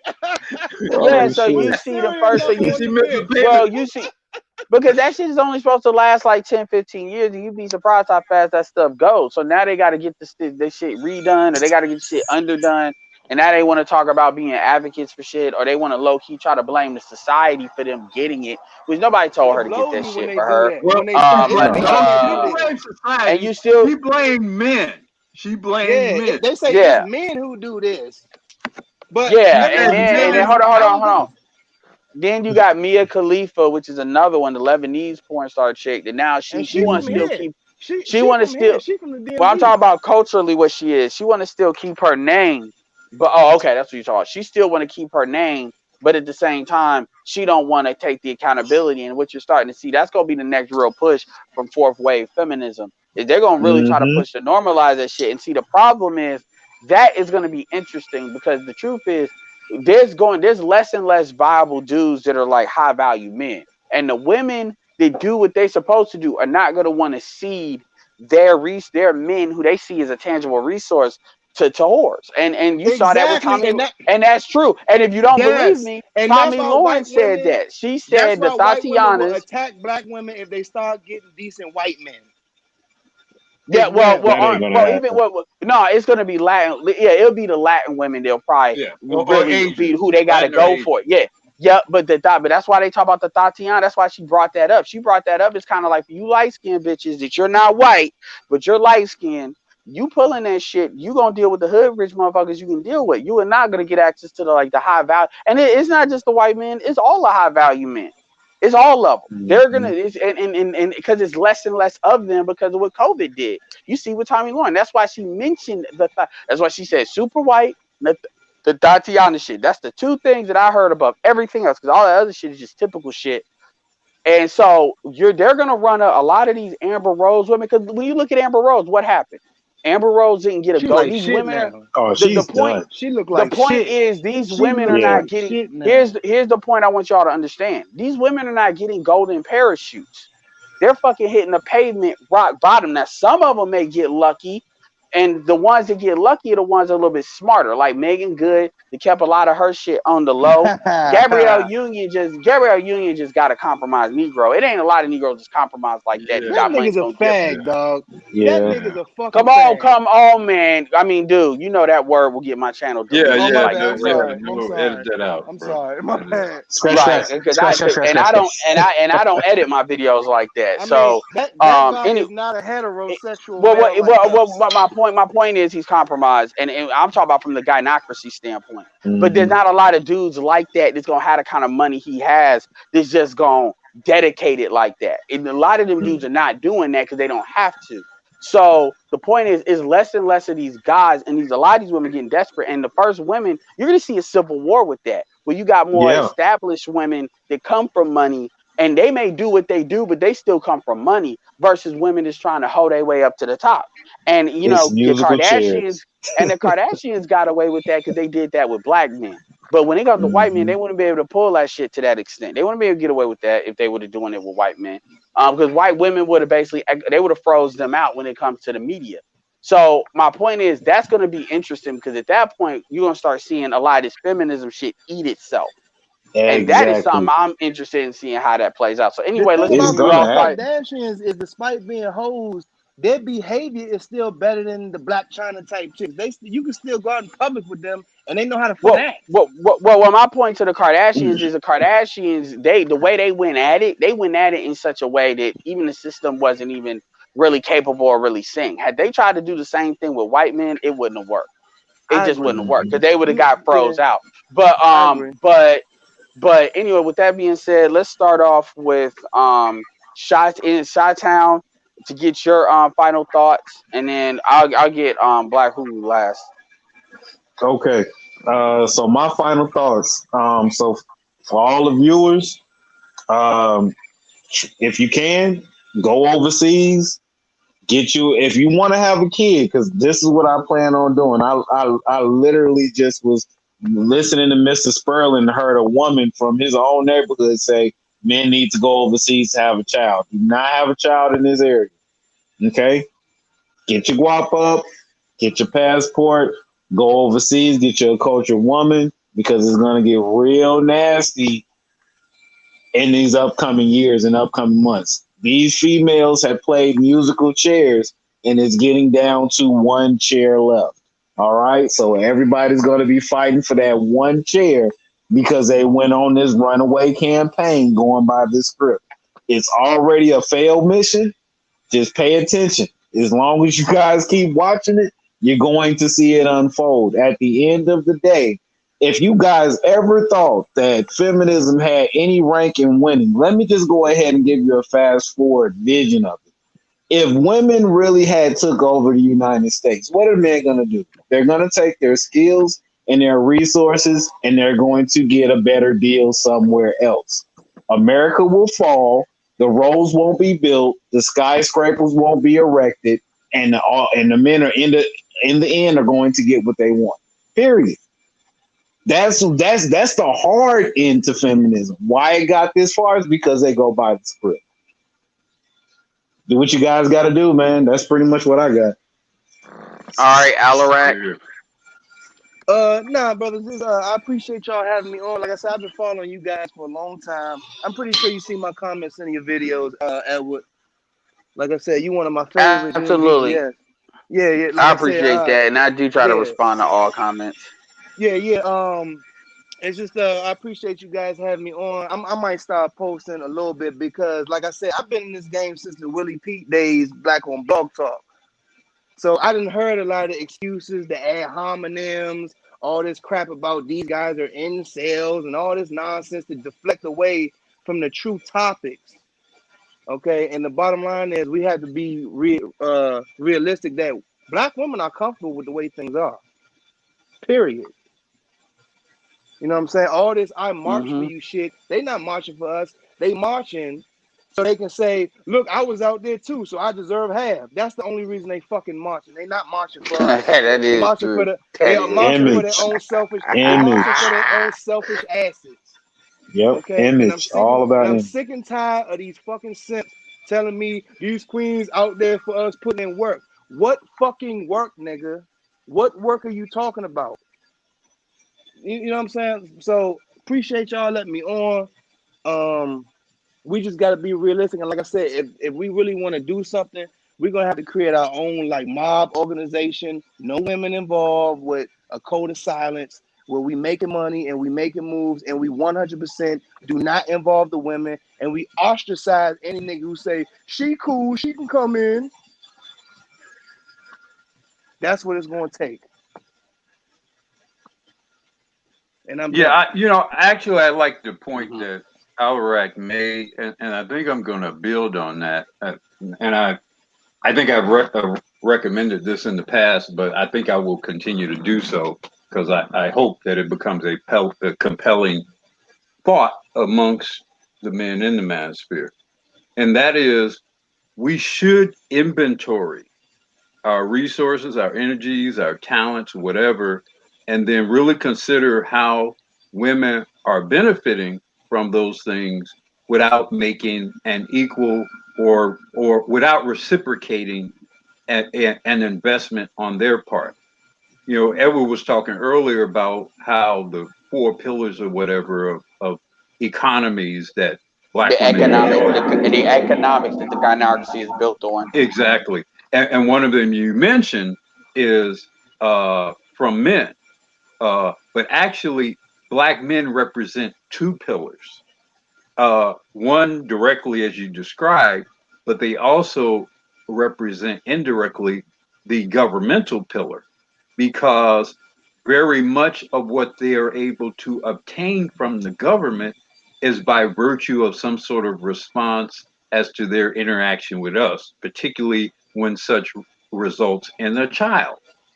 So, to the respect that we deny them the benefit of our reproductive material, our economic material, our time, our intelligence and skills, and talents in certain areas, we can perhaps begin to recalibrate their perspective of what we do and do not do for them, and then maybe try to use that as some sort of leverage as to what sort of relationships we may be able to have with them that are mutually beneficial.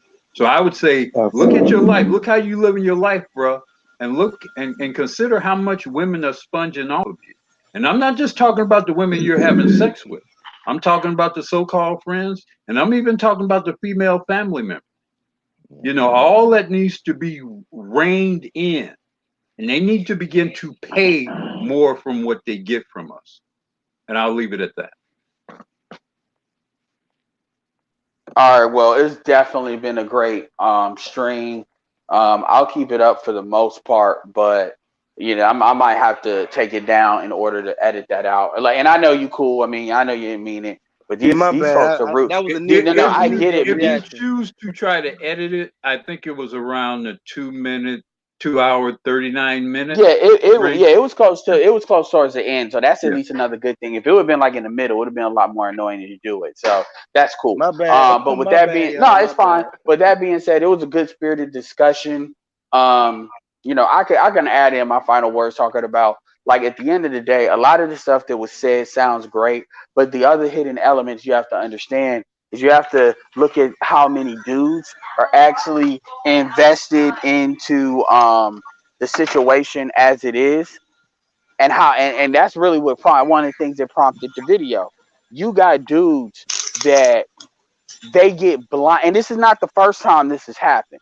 They get blindingly angry to the point where their logic just completely checked the fuck out.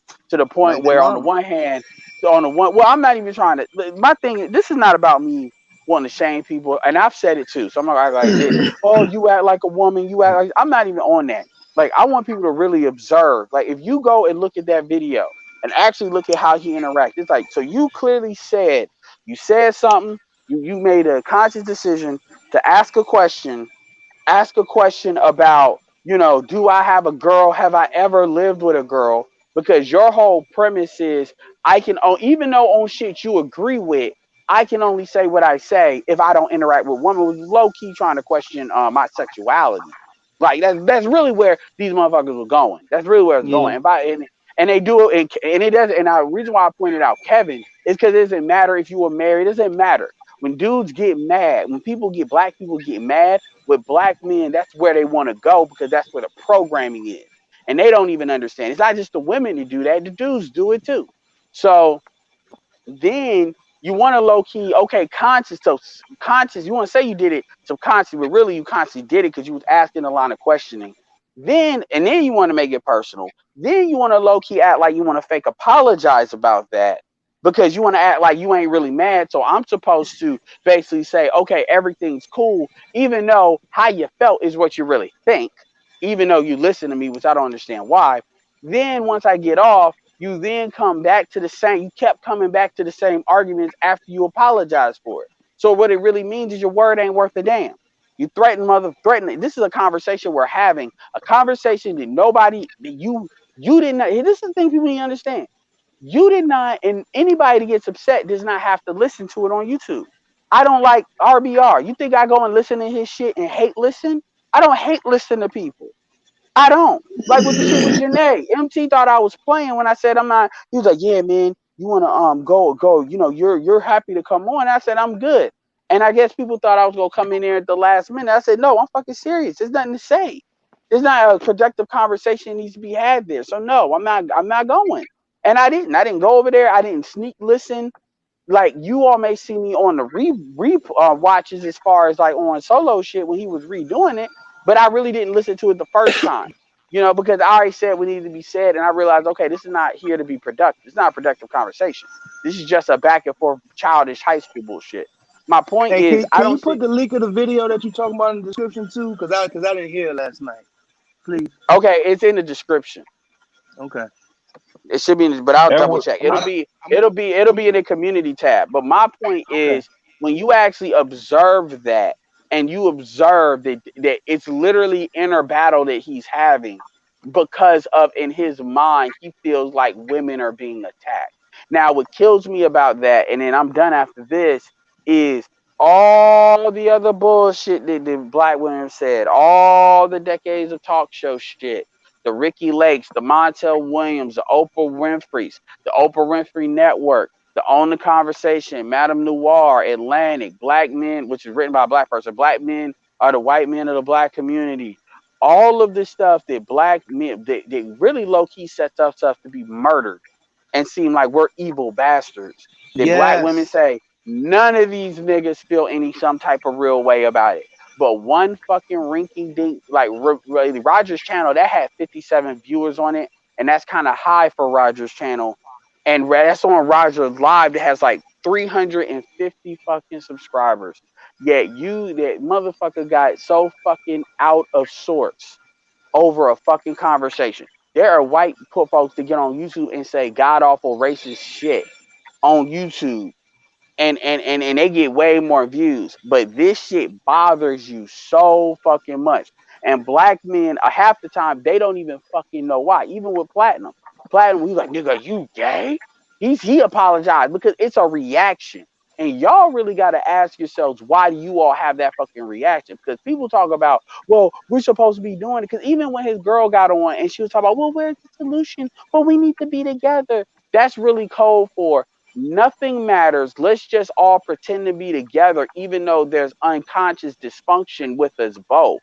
And Correct. Hey, then you let's gonna just hope stab our me in the way back through the it. first chance your ass get. Exactly. So Exactly. let's hope. But Exactly. you just like, and again, when you look at that, and people say, oh, well, you ain't never lived with a woman. I don't have to live with a woman to see that what happened with Jacob Blake. and then see that Megan Thee Stallion and a whole bunch of other stuff. That shit happens all the time. And Chicago is one of the black on black crime capitals. They don't say what about black on black crime. They say what about Chicago. So if you're from Chicago, you understand that most of the time when black men are shooting up other black men, they're doing it because a bitch is involved Yeah. probably half the time.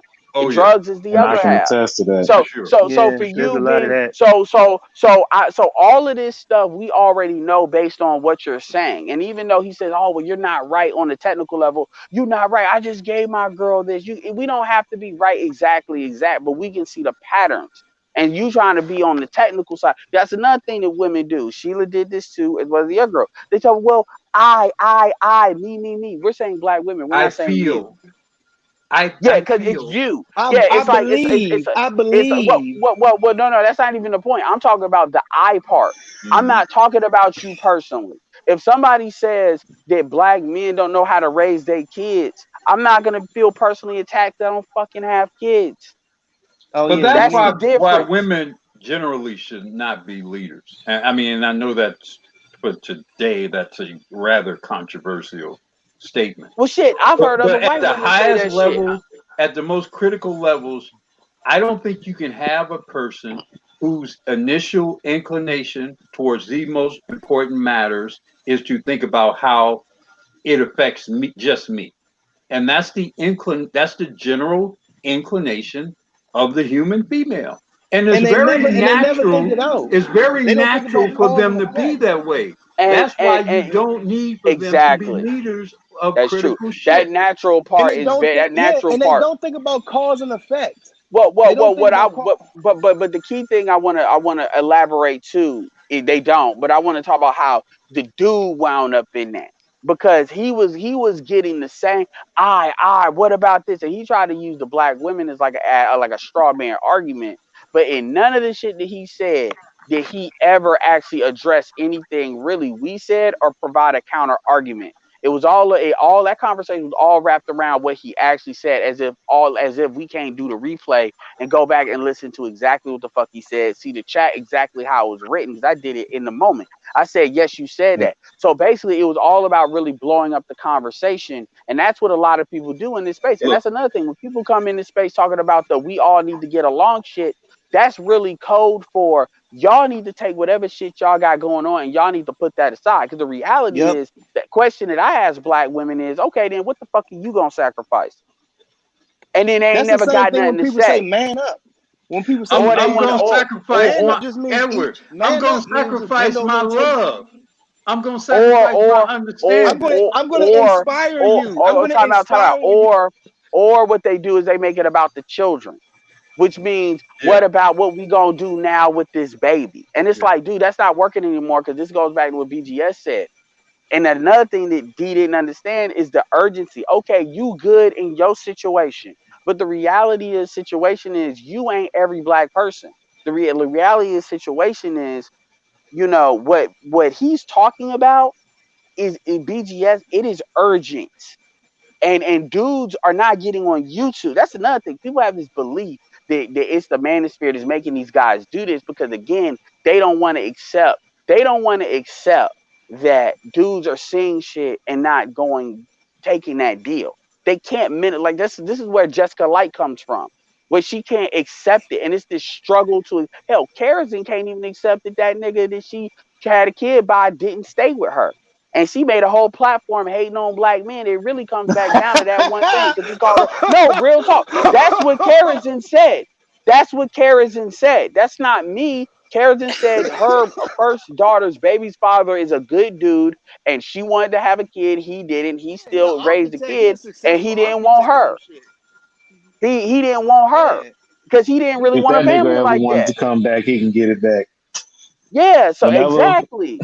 And the whenever a truth is, female do something crazy like that, you can always get Her it back. man's the and runt. Always. hold on, and the Yo, truth, and the truth, Karen's hold husband is on, the and the runt truth, of her white but the family. truth He's the about runt. Kerosene, but the truth about Kerosene is Kerosene will say, oh well, I can still get a high value man. No, you didn't. You had to grow one because she was making more money than the white dude that she got with, and then he He's the eventually got runt of past his her. family.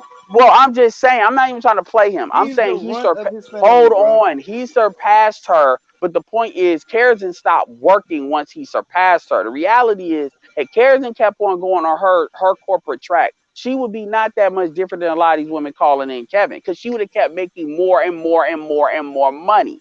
That's the thing. So she literally stopped making money, Okay, and that's he a just good point. passed her. It wasn't like this. He just caught up to her and surpassed her. That's not what happened. That's one thing Keratin doesn't talk about when she talks about how I was still able to find a high value man. No, no, no. You had to actually let him lead.